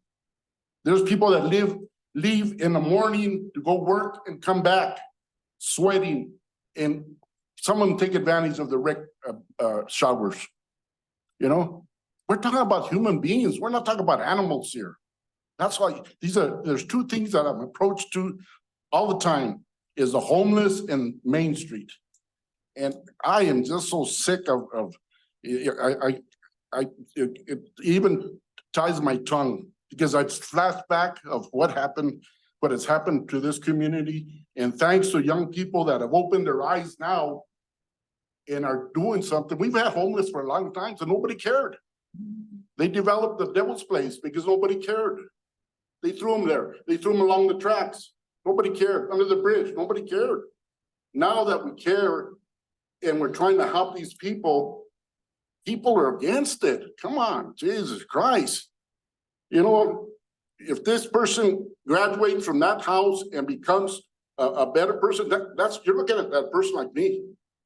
We're a family of 15 in a small house that my father took a one room and built. We were the ones that were not supposed to be salvageable. We're the ones that were supposed to go to prison and all this. And that's wrong. That attitude that gentleman, I'm a disabled veteran too, Vietnam era too. So he can't tell me that people are salvageable and this person has a right, this old person doesn't have a right. That's totally wrong. And that's why I've been here 40 years. And I could probably done another 10 years, but still that's wrong. And we have changed it little by little, but it's something that we change it and it comes back. We change it, it comes back. And that's something that this council is going to have to fight and continue fighting for, that small person out there that probably took the wrong lane. But give him a chance. Let him come back and try it. Let him be, one day he might be sitting over here on council. So please, man, when we were able to get that money back then, this money wasn't available, but now there's money available. Let's do it. And let's do it, and let's help these people. And whoever doesn't want to help these people, go out there and help out and talk to those people. You know, that's I got this flashback when I was a young kid, when that gentleman was talking about salvageable people. That just bothered me, and we've had to live that all our lives. And we're not gonna put up with that anymore. So, thank you, man. Thank you, Counselor Griego, Counselor Daniel, then Counselor Hensley, then Counselor Krebs. Thank you, Mayor. And thank you, Counselors Carson and Griego for sharing what you did. I think that this is an important conversation that we're having as a community, and I think there's still just so many challenges with how people understand the different levels of need and the different tiers, as well as the different services that the SLV Housing Coalition provides, and how that looks, and how folks get the scaffolding needed in order to go forward. So when we think about what kinds, quote unquote, of people are going to live in this housing, when someone is moving in next to us, we want to know who they are. We do. We want to know who they are, but we have no control over that when we get new neighbors. We want to know what's going to happen in our community and be able to predict in the future. We do. We want to know, and we can't predict that.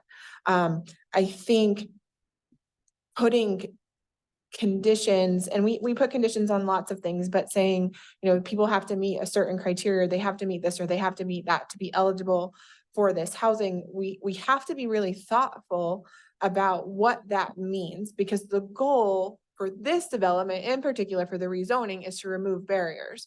When we talk about building housing for the quote unquote backbone that some folks were speaking about, Tierra Azul is doing that. Those 100 and more houses that we talked about, that is for that level of housing. What we don't have now are for people who don't have those resources. And so no, this housing isn't for someone who makes 38,000, because Tierra Azul is for someone who makes 38,000. This housing is not for that. The other piece is really thinking about, with the property management piece, the whole reason we have property management is so that someone else can help make sure people are getting the support they need to be effective.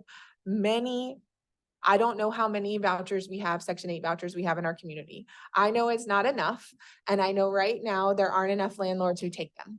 And so we have people who are eligible for vouchers who can't get a rental because there are landlords who don't take those vouchers. That's their opportunity. That's their right? Like landlords can have that decision, but we know we have people who are working. We have people who have a history of different things that made them ineligible for certain levels of housing, and that there are landlords who can choose the best renters. They can absolutely choose the best renters. And these folks are maybe not the best renters, right? Like, and that's happens. In my life, I've been homeless twice. And both of them when I was young. And I think about how people looked at my family and what we did. And knowing that my parents were not good renters, they don't have good credit scores. I didn't learn any financial skills from my parents at all whatsoever. I'm actually very fortunate that I have the house that I have, because they probably shouldn't given us the loan, right? Like, with what I was making then, I'm very lucky without question. And I think those pieces of how it's one paycheck away for people, or it's this decision that didn't go right, or I lost my job because of X, Y, or Z, or I had to couch surf and now I don't have a history, or I'm coming out of whatever those reasons are for people. We do not have the level of housing for folks who are barely scraping by. And we don't have the level of housing for folks above that either. But that is what Tierra Azul is being built for. And that is how we are building those systems. And it is challenging, and people do have issues, and there are things that we are gonna have people who blow out of this housing. I want to be real. I'm not ignorant to that. We're gonna have people that this does not work for, and it's gonna be a disaster. And then there are going to be the people who are success stories, and they get to go on and be renters, and they get to go on and be successful, and they get to go on and make this work in their life the way that they want it to work. Both things are going to happen in this housing. And I think we have to be real about that. The concern that I have is I agree with the team, with people that that came up and said, yep, the optics are sure as heck bad. 100%. I'm a little pissed about that. Because I think that we could have this campus zoning, and I know why we didn't do it when we needed to do it. I know it wasn't our property when it happened, and I know these grants have come all at that time, but it does feel weird. I'm gonna own that. And I still think, because we know we need this housing for our community and we know that this is important, this is still the right thing to do for our community. It looks crappy and it's the right thing. Someone talked about whether or not we have more information, and the truth is these 7 people up here and the staff, we do get more information than the rest of you. We get a lot of data. We get a lot of information. We get a lot of reports. We have a lot of things we have to read. We have a lot of people we need to look at and meet with and talk to and hear all of those sides of things. And so we do get a lot more information, and that's sometimes fair and unfair to you. But that is why we were elected, and that is why we are here. And we know that there is a housing crisis in our community, and this is only one tier of the level of housing we need to meet. And it starts with the zoning change, and Tierra Azul is another piece of this puzzle. And then continued development is more pieces of the puzzle. It doesn't just happen in one place. So. Thank you, Councilor Daniel, Councilor Hensley, Councilor Krebs, and then Councilor Carson. Okay. So my thought is on this, I have concerns, and I'm hearing what a lot of people are saying. One of the things that reassures me a bit is the fact that I am on the Housing Coalition.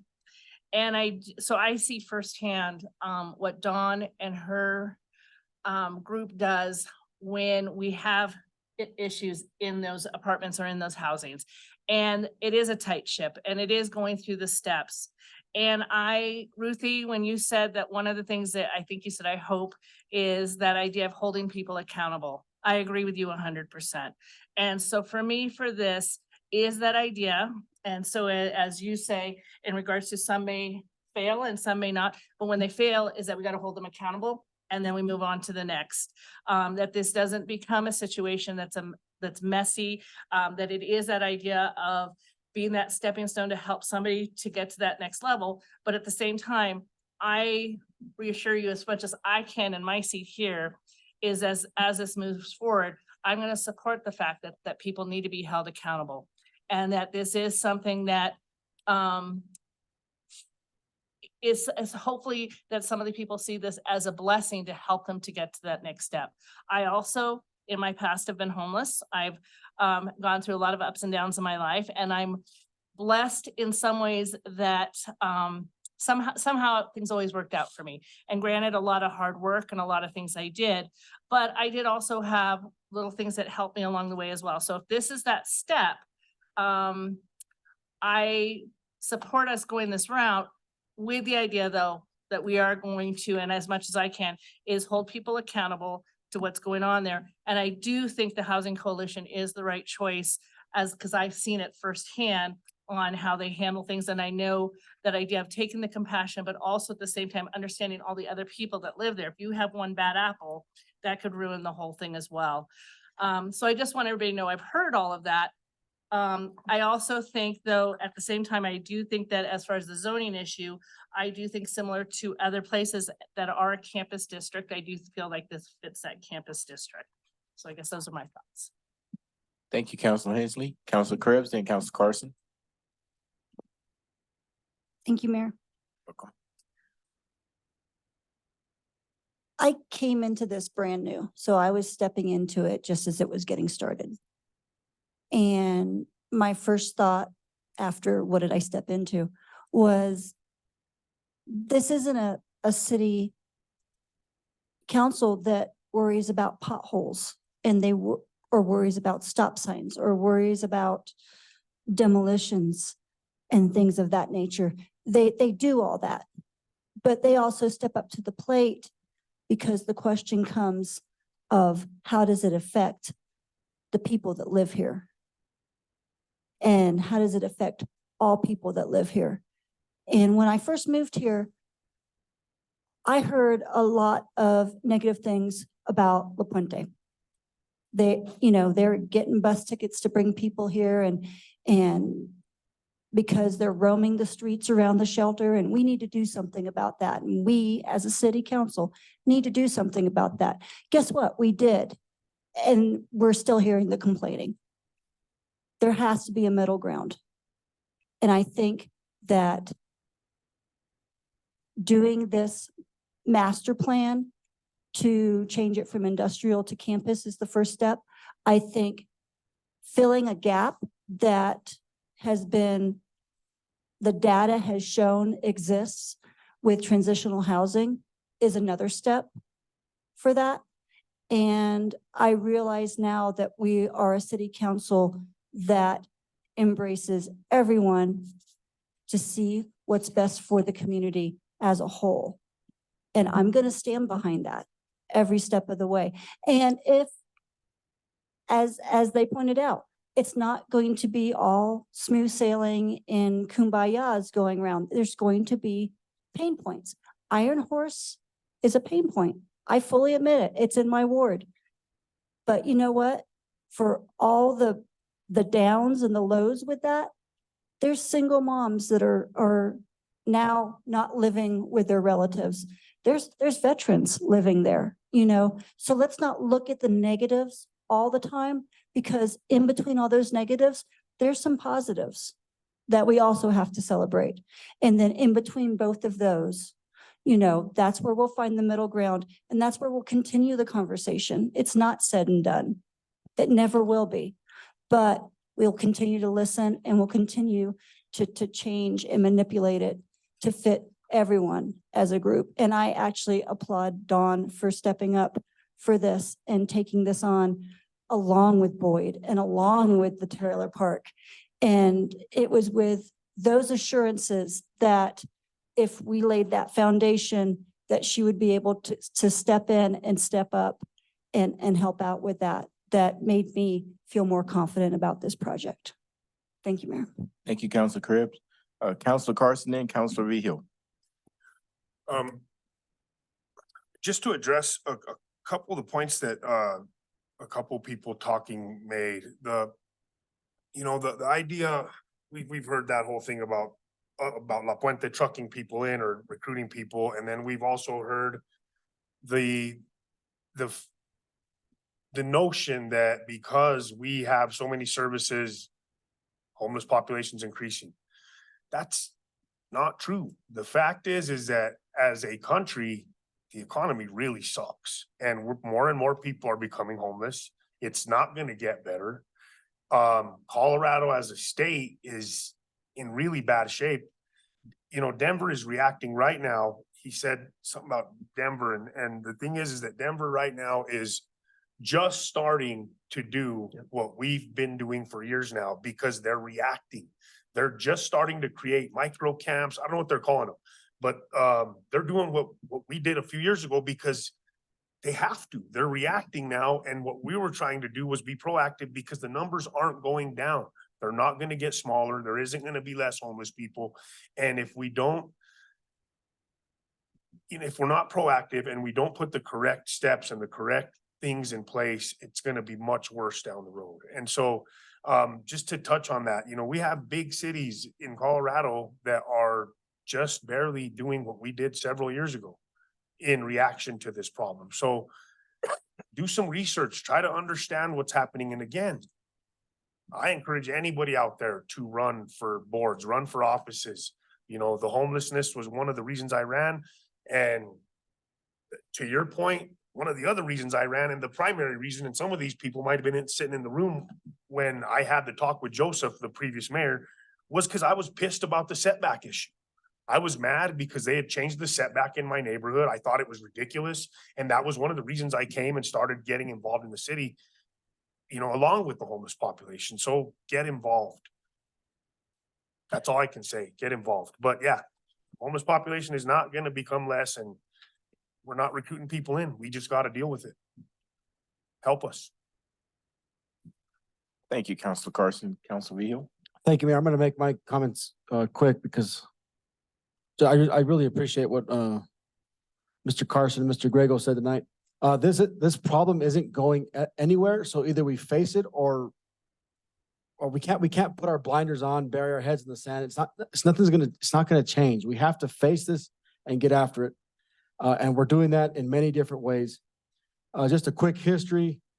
We were getting a lot of complaints about the homeless folks loitering. They're in and around downtown. They're in and around the parks. They're becoming a nuisance. Okay, fine. We listened to you and we put some legislation together that said, because you just can't, because they are American citizens. So you just can't infringe on their rights of, they might be, set up outside here by the river or in in front of someone's house. So then we set up the homeless camp, and we listened. We had a huge work session, a listening deal of the folks who live in and around La Puente and that neighborhood, and we listened to them. And so with that, plus this legislation that we wrote to make a camp, now we're getting these folks off of the streets. So we're addressing that issue. And then we said, well, let's make this camp over here by the cemetery. And holy smokes, people were fired up about that. We listened to the people, and now we moved it to St. Benedict's. Okay, so yes, you are right, Ruthie. There is a lot of problems over at St. Benedict's. The different fires that happen, the stealing that's going on, whatever. Yes, that is an issue. And I would like to see how many calls are out there every month or so, Chief. But if we don't have that, they're in the park, they're in downtown, I had a homeless person sleeping in my front yard. So it's on the north side too. Okay, we have all had to deal with housing issues. Mine might not be like what Mr. Gary and his wife, Deanne, who live on the corner of that, where this is gonna be. My housing issue was short-term rentals. That every other house on my block was gonna be an Airbnb. Well, that sucks too. Okay, and then we put in the Iron Horse, and hell yeah, it has been an issue. You've been a lot of phone calls out there, and the concerns of the people who live there are valid. They are valid. We listened to them. We've worked with management. I think there's a new manager there. I think the number of calls has gone down there. Okay, I wish this gentleman would have stayed because he kept talking about what they're doing in Salida. The Iron Horse, for the most part, is housing teachers, medical workers, maybe some police officers, stuff like that. So we are addressing it. The Tierra Azul development that's coming up is addressing that need. We have to hit housing at all these different avenues, all these different ways. We have the middle income stuff, and we need this out there. I am very reassured, you said that, Ms. Hensley, that Dawn and her group is going to be running that. I think they're going to do a damn good job. Look at the track record, what they've done. I think it's going to be good. And at the same time, we will keep listening to the concerns of the folks who are living next to these places. It's across the city. It's across the city. So either we can put our hands in the sand, okay, or we can go address it. Let's be a leader. Let's be a community in this state who goes and leads. Thank you. Thank you, Councilor Vio. Councilor Grego. No, I'm ready to make a motion. If you want to make comments, Mayor, go ahead. No, I'm just, the only comment I have is that I'm just really thankful and grateful for the team we have here at the city, the staff, and also council. We all know what we're doing, and we know that we're trying to bring about the change that we want to see in our communities in a positive way. So just let's continue to move forward. Okay, with that, I'll make a motion that we pass ordinance number 17-2023, an ordinance rezoning track 1 of the Yon subdivision from industrial to campus. I second. We have a motion and a second. Any further discussion? If not, please start voting.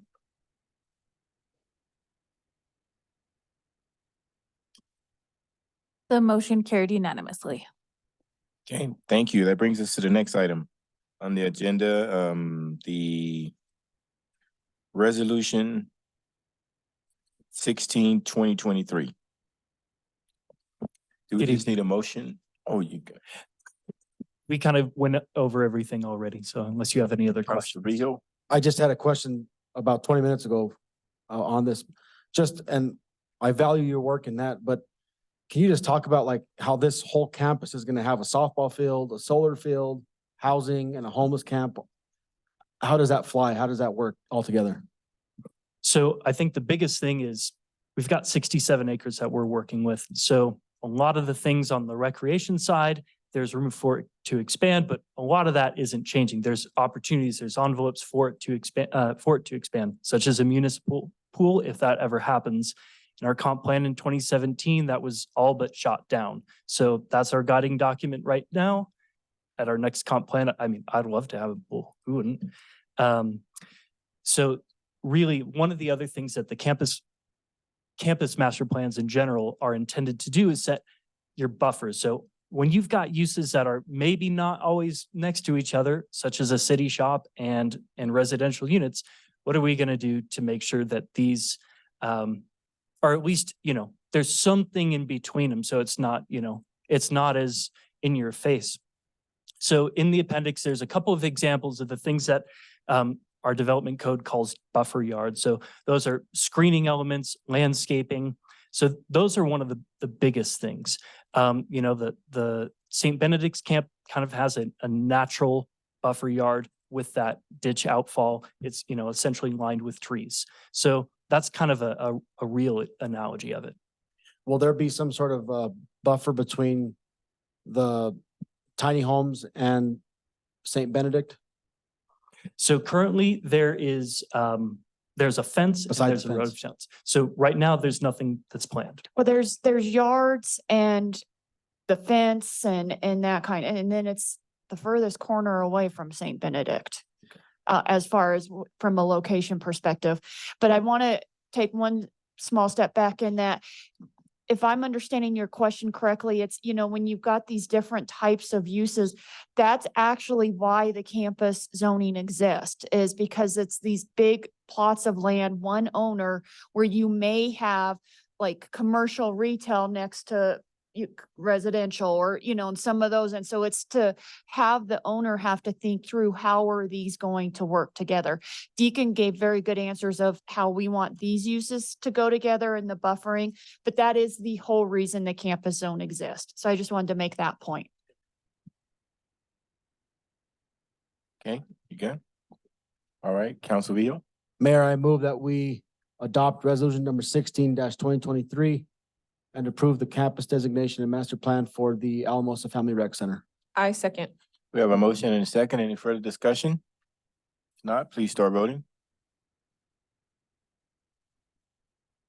Okay, The motion carried unanimously. all right, thank you, council. That brings us down to the next item on under finance, public hearing and second reading for ordinance number 2023.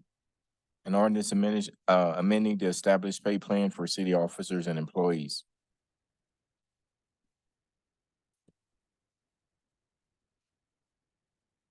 No, sir, you're not allowed to make any comments at this time. It's okay.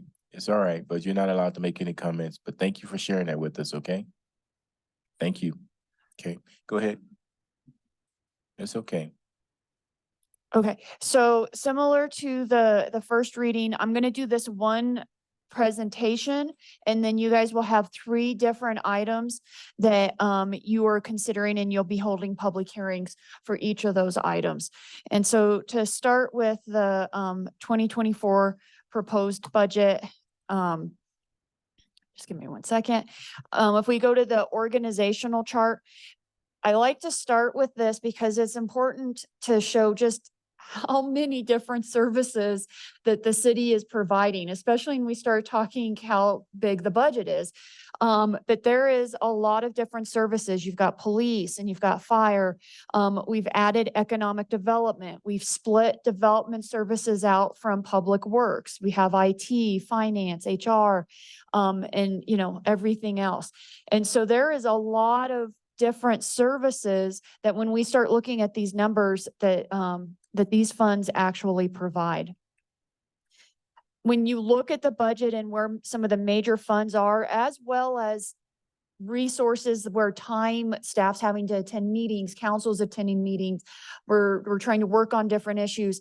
The focus areas that we identified, one is, they're all actually the same as 2023. So housing is still there, although the light at the end of the tunnel is getting much brighter. Public safety, both from evaluating if we have the right structure for fire and if we can still meet the number of calls with a full volunteer department, as well as with police, making sure lead is still working, the co-responder, making sure they have the resources. We're not doing it any longer, but we had to play an active role with the district attorney. So we're always keeping our eye on that public safety aspect. There's no way with the capital projects that we don't have infrastructure towards the top. There is a lot of funding that's going into our infrastructure, lift stations and water lines, sewer lines, stormwater lines, and the construction of roads and bridges. And I mean, it's amazing what we have going on from an infrastructure. We know there's still work we need to do from an economic development perspective. So as we look at economic development, we've had a lot of successes.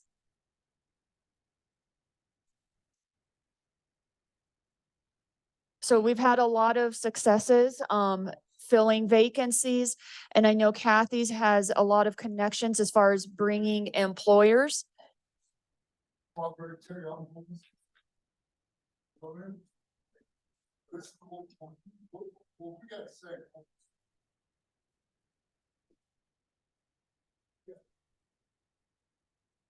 And then outdoor recreation. It's an area that has grown significantly. They still have the Midas touch as they go after grants and grow the outdoor recreation. But they're getting etched out a little bit. So, but they're still in the competition. From a budget overview perspective, what I like to explain is we use the word funds, but if people actually think of these as buckets, because a lot of times when you look at the enterprise fund, the street trust fund, those types of funds, you have very specific money that goes in, and it can only be used for very specific costs that come back out. The only exception to that would be the general fund. So that's the name of it. It's general. It is not as restricted and actually then probably gets the most pressure to get stretched and cover a lot of the different budgets. We'll get into what each of these funds are, but if you think of them as buckets, it's very much, you have stuff that goes in and it can only pay for certain things to come back out. From an overall budget, if you put all of the funds together, it is a $40 million budget from a revenue perspective. And that's why I wanted to start with the organizational chart, because that is paying for a lot of services. You can see the general fund is a little more than 50%. The enterprise fund is about 21%. Community recreation is 8%, and street trust fund is 6%, and then they get much smaller after that. From an expenditure, you can see that we are spending about 2 million more than what we have coming in. This is planned. We knew based on the timing of some of the capital projects that they were going to be hitting in 2024. And so you need to save up sometimes for them. And then you have these large expenditures coming in a certain year. So we are still doing fine from a fund balance perspective, but this does get some of those larger projects that we knew that were coming done in 2024. So as I indicated, the general fund is used to pay for a lot of different items. It's police, fire, parks, street maintenance, a portion of the library, court, overall administration. Normally, our public safety and street maintenance represent the largest percentages of this fund. The revenue that's flowing into this bucket comes from primarily a 2% sales tax that the state collects for us, and a 1.2% sales tax, and then $570,000 in property taxes. So from a revenue perspective, we're expecting about 20 million. Of that, 51% is the taxes.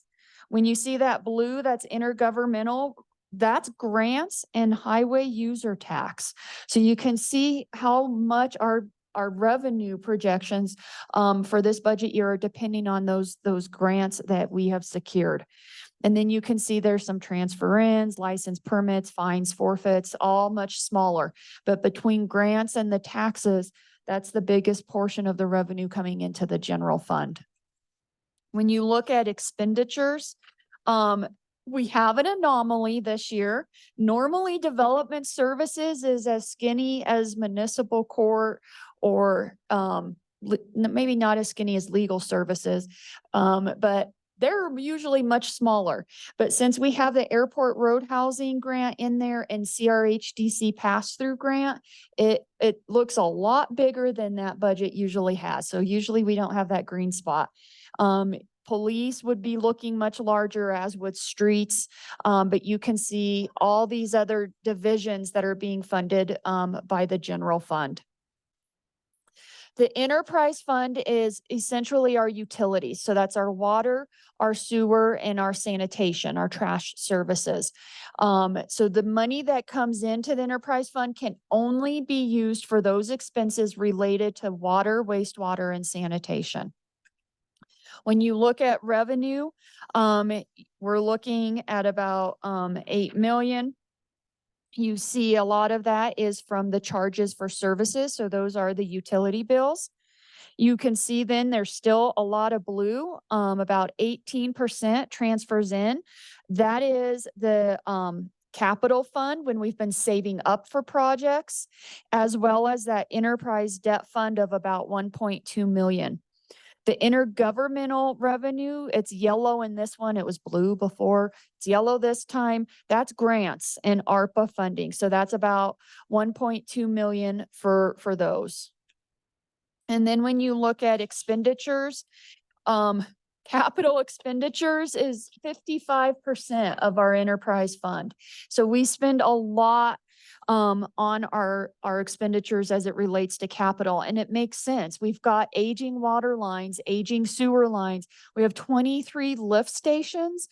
And if one of those fail, there's going to be a lot of problems. So we have to maintain the capital and the infrastructure. And so that's why you see such a significant investment. When you look at operations is about 17%, personnel's about 12%, transfers out, and then benefits. So the street trust fund is another bucket where you have a dedicated revenue coming in, and it can only be used on those street projects that were identified in the resolution that is based on how the citizens voted. We also transfer in $500,000 from the general fund to continue the support of the streets. So their graph looks pretty simple. You've got the taxes, which is about 80%, and the one transfer in of $500,000. When you look at expenditures, these are the ones that are slated for 2024. Pike Avenue is a design, and West 6th Street is the design, and then the rest are the construction projects of the streets, as well as the overlays. That's the unassigned maintenance and our concrete replacement program.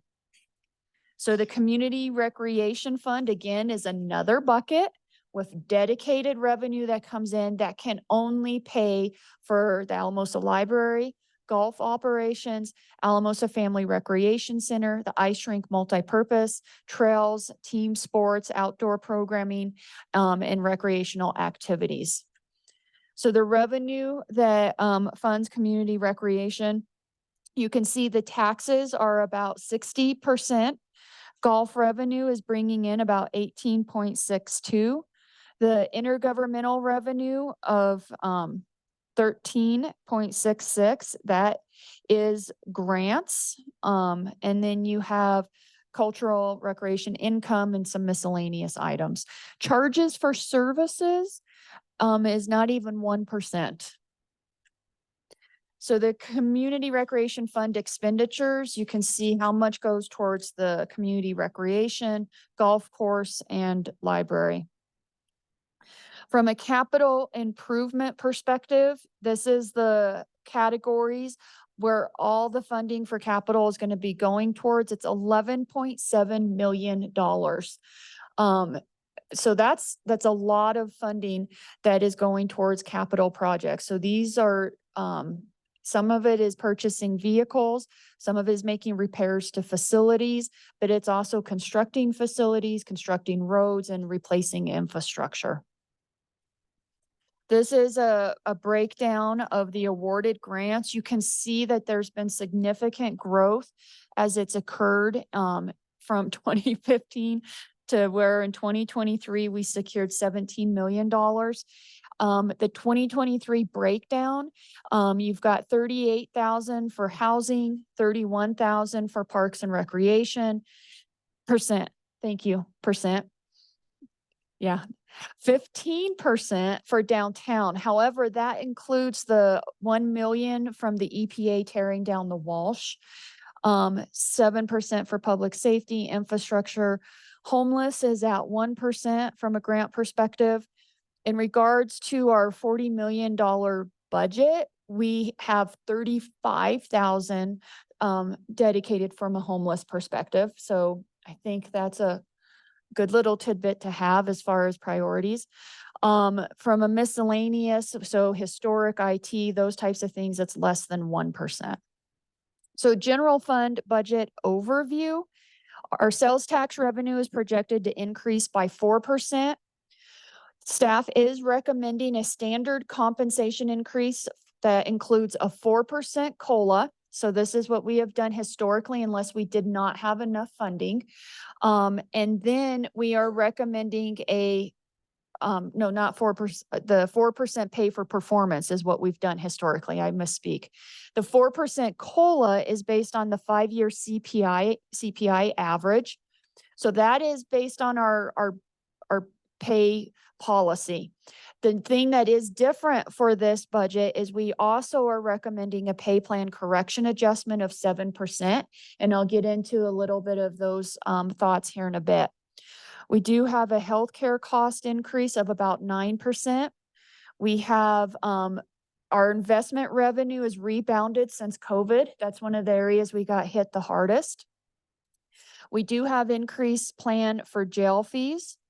We do have a $95,000 increase in property casualty and liability insurance. We have been able to transfer $200,000 to start trying to save up for our levy needs and to match for grants.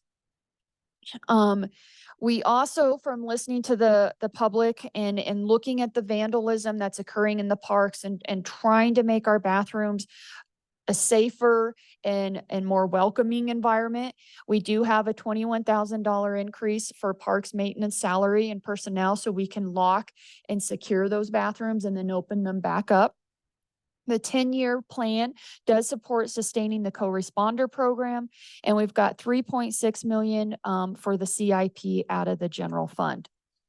So for the employee compensation perspective, and recommending that additional 7%. I think sometimes some of the comments that we've received is, that's too generous.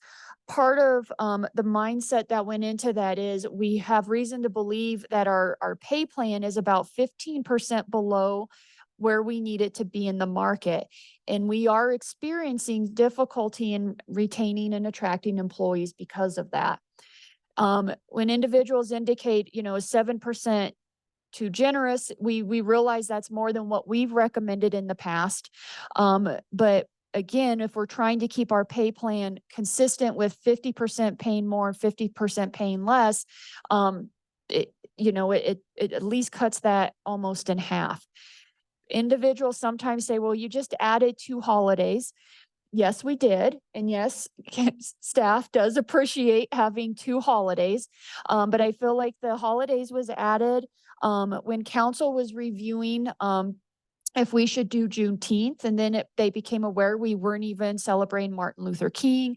And that they felt that was making a statement from a community perspective by not having certain holidays. And so that's why those holidays were added in. The other comment that sometimes is made, well, you've just changed to the 410 schedule. Well, that wasn't for every single department. And even at the 410, employees are still working 40 hours. They didn't get any reduced hours. It doesn't change what their hourly rates are or anything like that. When we talk about the market survey, we talk about having 50% that pay more and 50% that pay less. And when I was meeting with someone, they said, well, who do you compare yourself to? Because surely it's not, large communities or those types of things. And it's not. It's communities that are very comparable.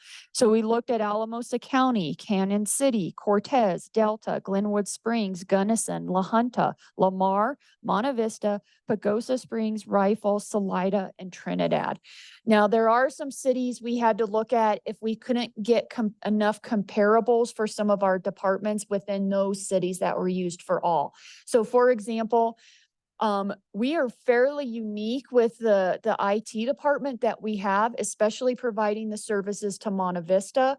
So there really wasn't a comparable size community that compared. So we had to pull some in for IT, those types of examples. So there is a cost to turnover, not only advertising, but you lose that knowledge.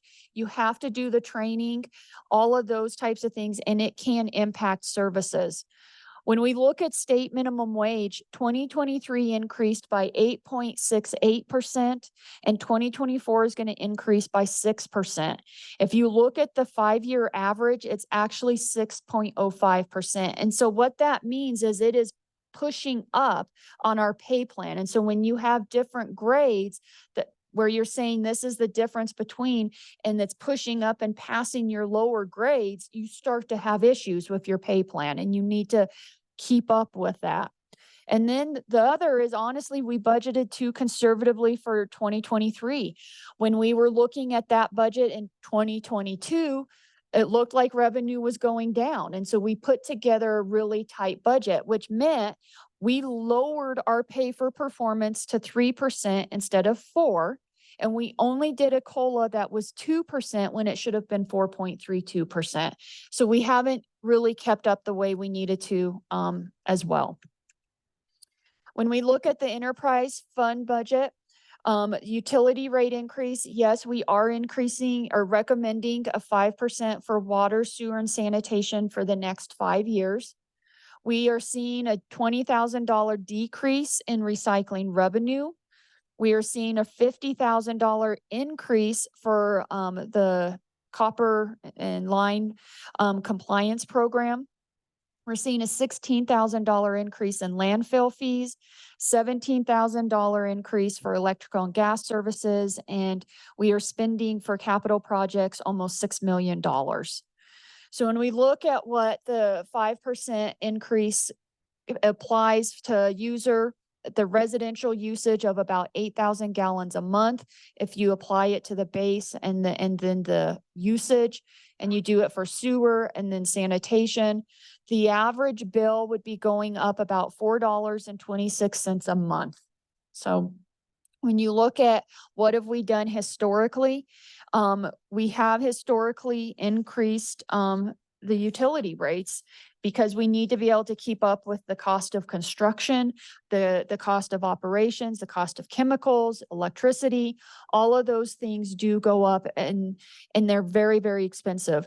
When we talk about how much of our funding goes to capital projects and those construction projects, it's important to have an idea of what does the cost of construction actually really look like. And so when we took a look at CDOT, between 2012 and 2022, the average cost of construction was about 6%.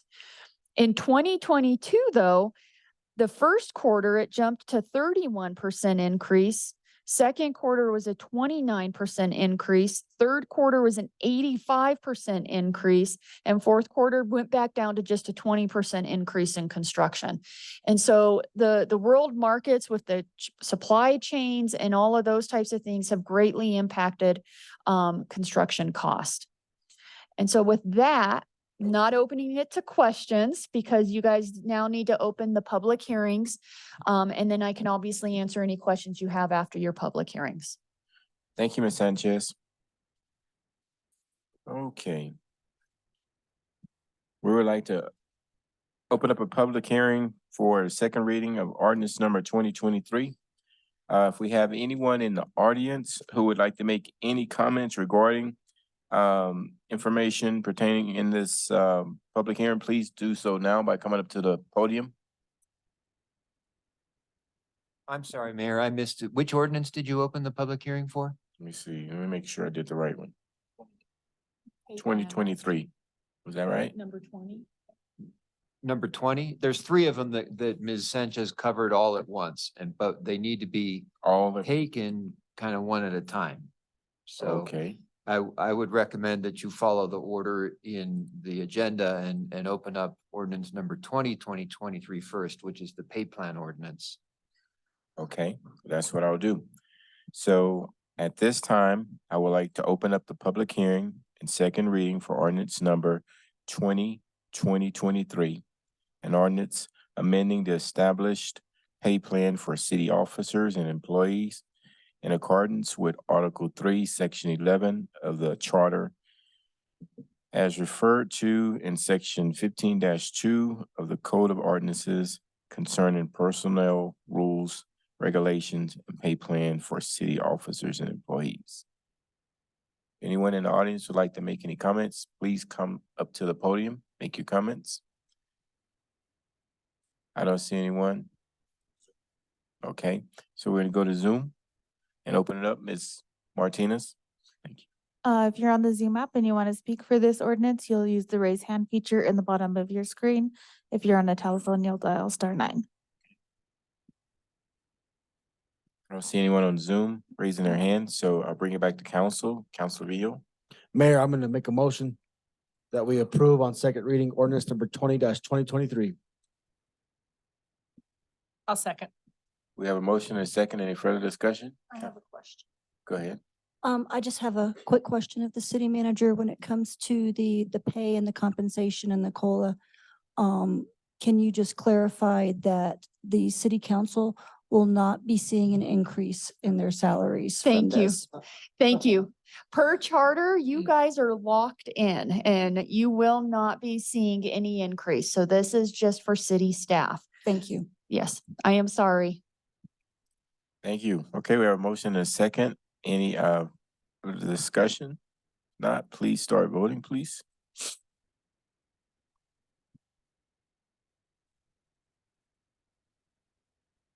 Okay, Ms. The Martinez. motion carried unanimously. Okay, so now I am going to open up the public hearing and second reading for ordinance number 19-2023. An ordinance approving rate increases for provision of water, sewer, solid waste disposal services. If anyone would like to make any comments, come up to the podium. Okay, no one's making any comments. We'll go to Zoom.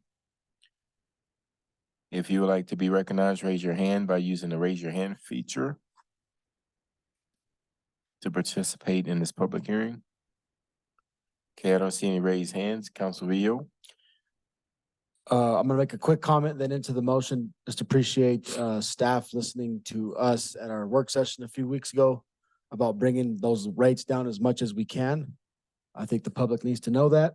And I will move that we approve ordinance number 19-2023 on second reading. I second. I have a motion and a second. Any further discussion? If not, start vote, please. Ms. Martinez. The motion carried unanimously. Thank you. So we'll open up the public hearing and second reading for ordinance number 18-2023, an ordinance making the annual appropriations for fiscal year 2024. If we have anyone in the audience who would like to make any comments, please feel free to come up to the podium. Okay, I don't see anyone coming up to the podium, so we'll go to the Zoom. Anyone on Zoom who would like to make any comments, please raise your hand by using the raise your hand feature. I don't see any hands raised, so bring it back to council. Council Vio. Mayor, I move that we approve on second reading ordinance number 18-2023. I second. Have a motion and a second. We do have some comments. Councilor Grego. I had a couple of comments. Sure. I really appreciate the fact that our city manager has gone through this thing, I don't know, 100 times, but she draws a clear picture of where all the money's going to. And if you have questions, you know, the way she's explained it, you know, even for us that, I've been here 40 years and sometimes it gets complicated, but the way you've explained it and time, I think anybody out there should be able to look at this budget and understand it and see where all that money's, you know. Also, the staff, you know, your staff that came together and put together this budget, we need to compliment them because this is a, you know, I showed you the budget from 1985 to, but we're doing it today. And it's a lot of work. So thank you very much. Thank you, Councilor Grego. So we have a motion and a second. No further discussion. Please start voting.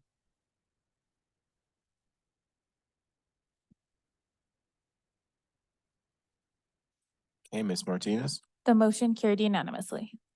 Okay, that brings us to the next item on the agenda. A motion authorizing the city manager to sign a development agreement with Mr. Patel for the construction of a downtown hotel.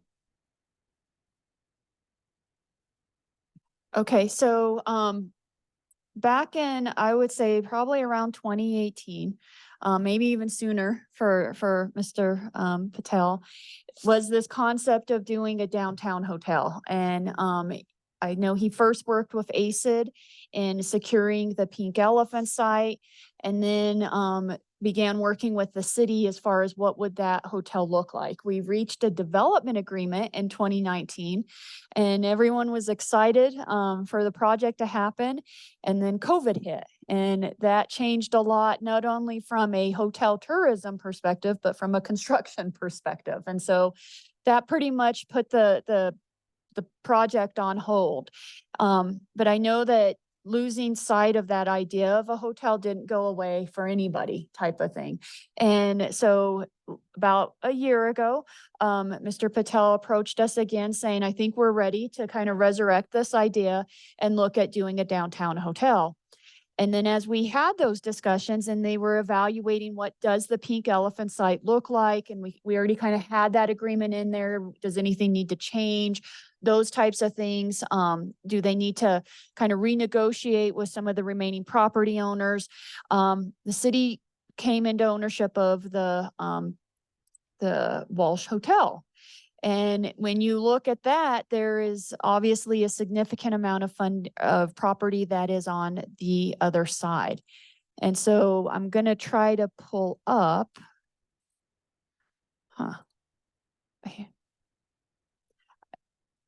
Let me go back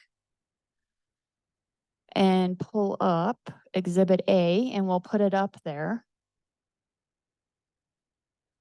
Okay, there we go.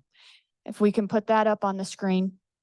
So Mr. Patel expressed interest in locating on the Walsh side of the property. So that is on the west side of State where you see the yellow. That's not necessarily where the hotel is going to go as far as it's orientated on the property, but it could be.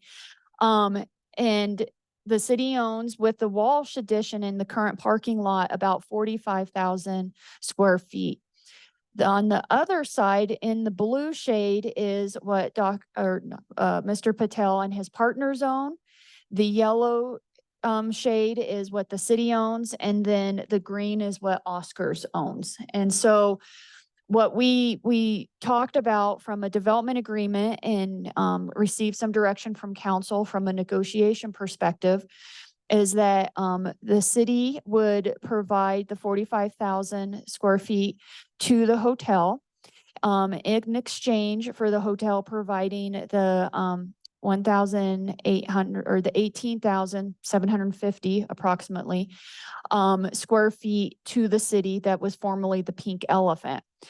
Yes, there is a difference if you apply a per square footage. That difference is almost the same as the incentive we were going to offer in the previous development agreement type of situation. And then if you want to get off of this. And so if we get into those details, so we would swap them, 45,000 for 18,750.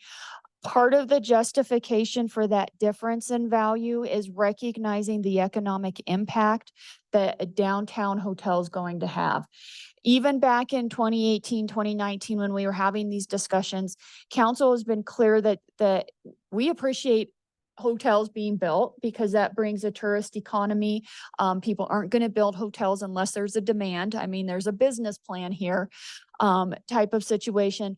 But having a hotel in your downtown means it's feeding directly into your locally owned businesses. And so there's a much different type of impact than when you have a hotel that's maybe they might get in their cars and drive downtown, maybe they won't, those types of things. So the downtown hotel, additionally, for those who work in economic development and in downtowns, a downtown hotel is probably at the top of what you want to try to attract from an economic development perspective. When we collect the data of how many visitors they're expecting, how many they're going to employ, also, if they have legal fees, marketing, when they buy supplies, all of those types of costs that it goes into operating a hotel. When we plug that into the economic impact, the first year, because they're going to use mostly local contractors, is a $21.9 million impact. So that's in 1 year. And then if you use multipliers, because if you hire someone here locally and they go and shop locally, then they go eat and it just the dollar multiplies, that's a $39.2 million impact.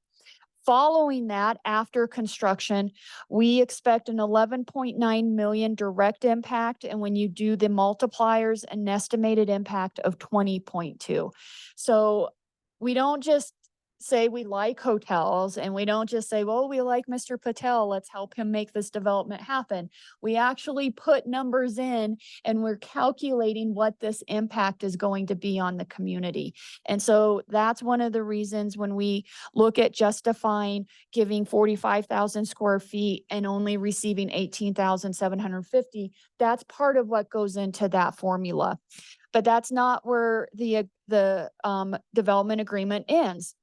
The agreement also includes that Mr. Patel and his partners would construct a public parking lot on the city-owned property. So as they're building this, they are going to use their funds to construct the public parking lot that will be ours. So it will probably be at least 30,100 square feet, maybe a little bit bigger. And then we will own and maintain that parking lot. Now, as they are working on the design of the hotel, it's going to dictate how many parking spots they need. And they're going to try to fit as many parking spots as they can on their property, but they may need to have some dedicated parking across the street. And so if they do, it would be signed from 3 p.m. to 9 a.m. to be dedicated to the hotel. If it's going to need to be more than 30, then the incremental cost for those would not be reimbursed. And so the reimbursement that would go to Mr. Patel and his partners would come from the sales taxes that the hotel pays. So it's not going to cut into any existing city revenue. This is new revenue coming into the city to reimburse them for the construction of a public parking lot. Mr. Patel had indicated potential interest on improving the alleyway. He hasn't made up his mind on that yet. So what we do have in there is language on what that would look like. The city would look at applying for a grant because we do have improvement to our alleyways in the downtown plan. If we are not successful with the grant, we do have our underground fund through Excel that we could underground the main utility line. And then if there's any repairs we need to, like the water or sewer lines, but then the rest of the cost, Mr. Patel would be responsible for. But if he decides not to improve the alleyway, then we don't have to trigger that part of the contract. It also includes deadlines and other such language type of situation. Mr. Patel's also trying to make sure that if there's a way to use the enterprise zone tax credits and that changes instead of just doing a swap, if it needs to be worded some other way so he can take advantage of that, If you approve this agreement, we would like authorization to change the language if it helps them take advantage of those tax credits, so long as it stays within the intent of what this original contract is. I do know Mr. Patel is sat here, and is here if you have any questions, and I believe he also has some partners who are very interested in attending via Zoom as well. Thank you, Ms. Sanchez. All right. Council? Counselor Griego, Thank you, Mayor. you're welcome. No, I just wanted to thank Mr. Patel for having an interest in our community. He's been here many years. He's invested into our community. And for him, as a businessman in his group, to take a gamble, because anytime you get into any kind of business, it's a gamble, if it's gonna work or not. And for him to take that gamble and want to help us anchor the downtown area with this project, I think it speaks a lot, it speaks volumes. So I want to thank him and his group for having an interest in our community and help us economically. So. Okay, Mr. Patel, go ahead. Good evening, respected mayor and council members and city staff. Thank you for allowing me the opportunity to, come back with this request. I know that back in 2019, we worked with the, city council and we had a plan to develop the hotel on Pink Elephant side with I think with the COVID and, everything happened with the construction costs and stuff, that project was kind of hold up. But now I think I lived here for I think 15 years now, and this is my community, this is my home, so I would bring something good for the community, and especially I think with the downtown plans lately, I think I've seen a lot of improvement, and I think it makes a good sense to have a hotel to invite and introduce, a lot of tourists going through the 160 corridor, and have a hotel which we don't have currently in downtown, where it allows us to kind of bring more economic growth to the area and for the community. So thank you again. Thank you. And Mr. Patel did send me pictures of they're going between some different brands. So if you want to see any pictures, I can always show those to you as well. I just know that it's almost 10 o'clock. Thank you. Okay, thank you. Okay, Counselor Daniel? Thank you, Mayor. We have been talking about this for a long time. And I think this is exciting for our community, and it's exciting for our downtown. And I appreciate Mr. Patel's commitment to Alamosa. And so if there's no other comments, I would move that we authorize the city manager to sign a development agreement with the authorization to amend, as long as it's within the spirit of the original agreement. I'll second that. We have a motion, second. Any further discussion? Yeah, I do, Mayor, real Go quick. ahead, please. Just when we, one of my big things on this is the alleyway. And so I hope as you're building this hotel, and we really appreciate it, we want to really activate our alleyways, and I think this is a great opportunity to do that. Thank you. And then I want to thank staff and also Mr. Patel for continuing to work on this project to get to this point, and hopefully it's all a great success. Thank you. Please start voting.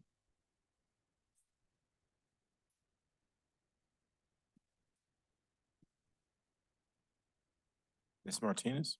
The motion carried unanimously. Okay. That brings us to committee reports. Do we have any committee reports? Counselor Krebs? Thank you, Mayor. I'm just, because I missed last meeting, so my apologies for that. The library board met at the end of September, and their numbers continue to stay strong with the number of people using the library and the number of outreach areas that they've gotten to. The surveys are done and they're being counted, and we're actually meeting next week to go over them to help develop the coming plan for the library and its usage. So I'm very excited about that. Thank you. Thank you. Counselor Griego? Yes, Mayor, I'm gonna, talk about the Recreation Advisory Board meeting, and if I leave stuff out, you and Heather can jump in there and add to it. There was a discussion about the, ranch music venue. In fact, the board took a vote on changing, the position where, Mr. Justin wanted to, locate this venue. There's going to be further discussion on it. There's also discussion on, go ahead. To allow it or not allow it? To not allow it in the certain, the position that they were asking. Okay, and they're gonna still discuss with him, another part of the ranch that maybe, he might want to go through that. But what I really agreed with that was that the fact that having him spend all kinds of money and then not allowing him to do it, I think it's fair to at least visit with him and then let him do that, so. Then, there was discussion on projects and grant update, and, I was kind of a little mad because, Andy lost one of the grants, you know.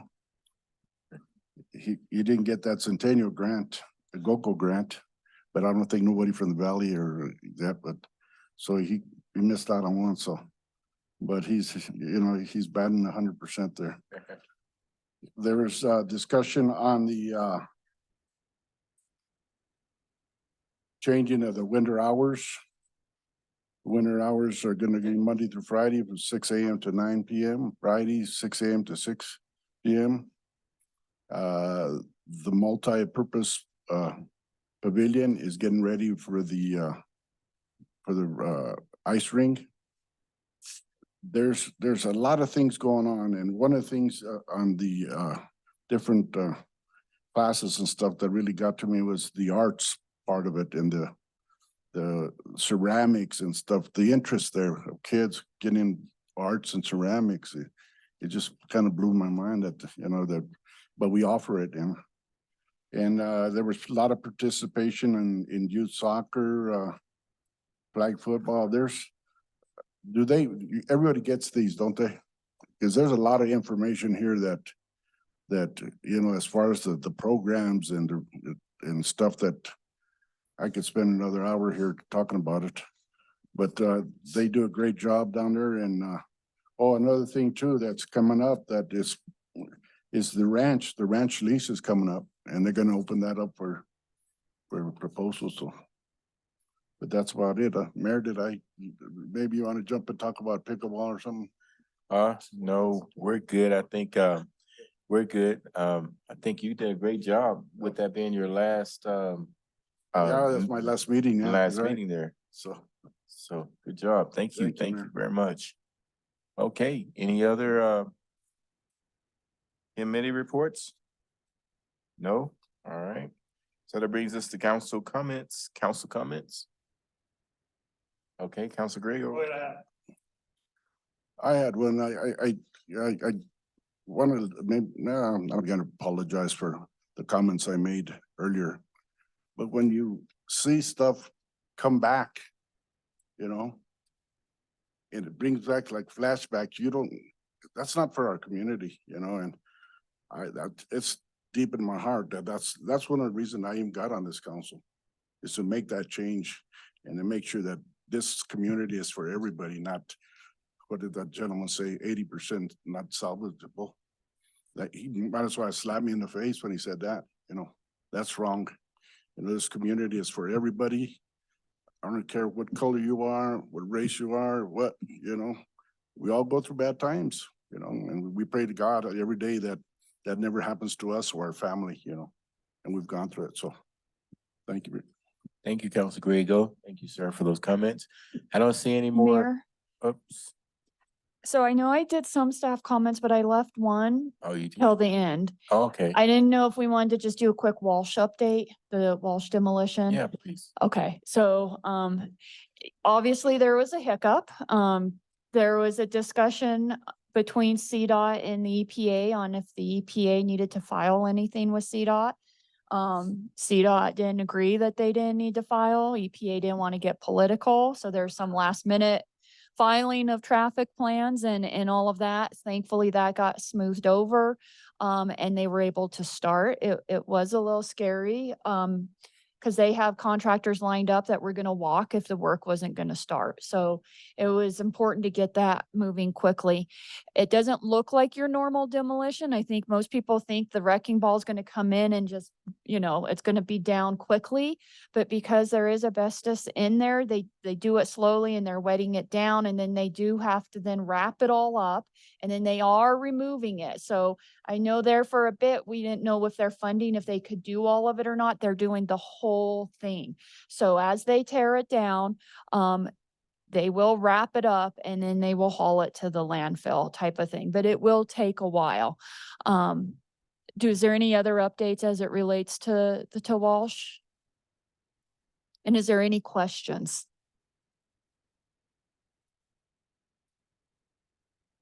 Just that we don't think it'll come down in 3 days. That's all. At the rate it's going. No, Yeah. yeah. I mean, I'm pretty sure you can infer that, but we think it'll take longer.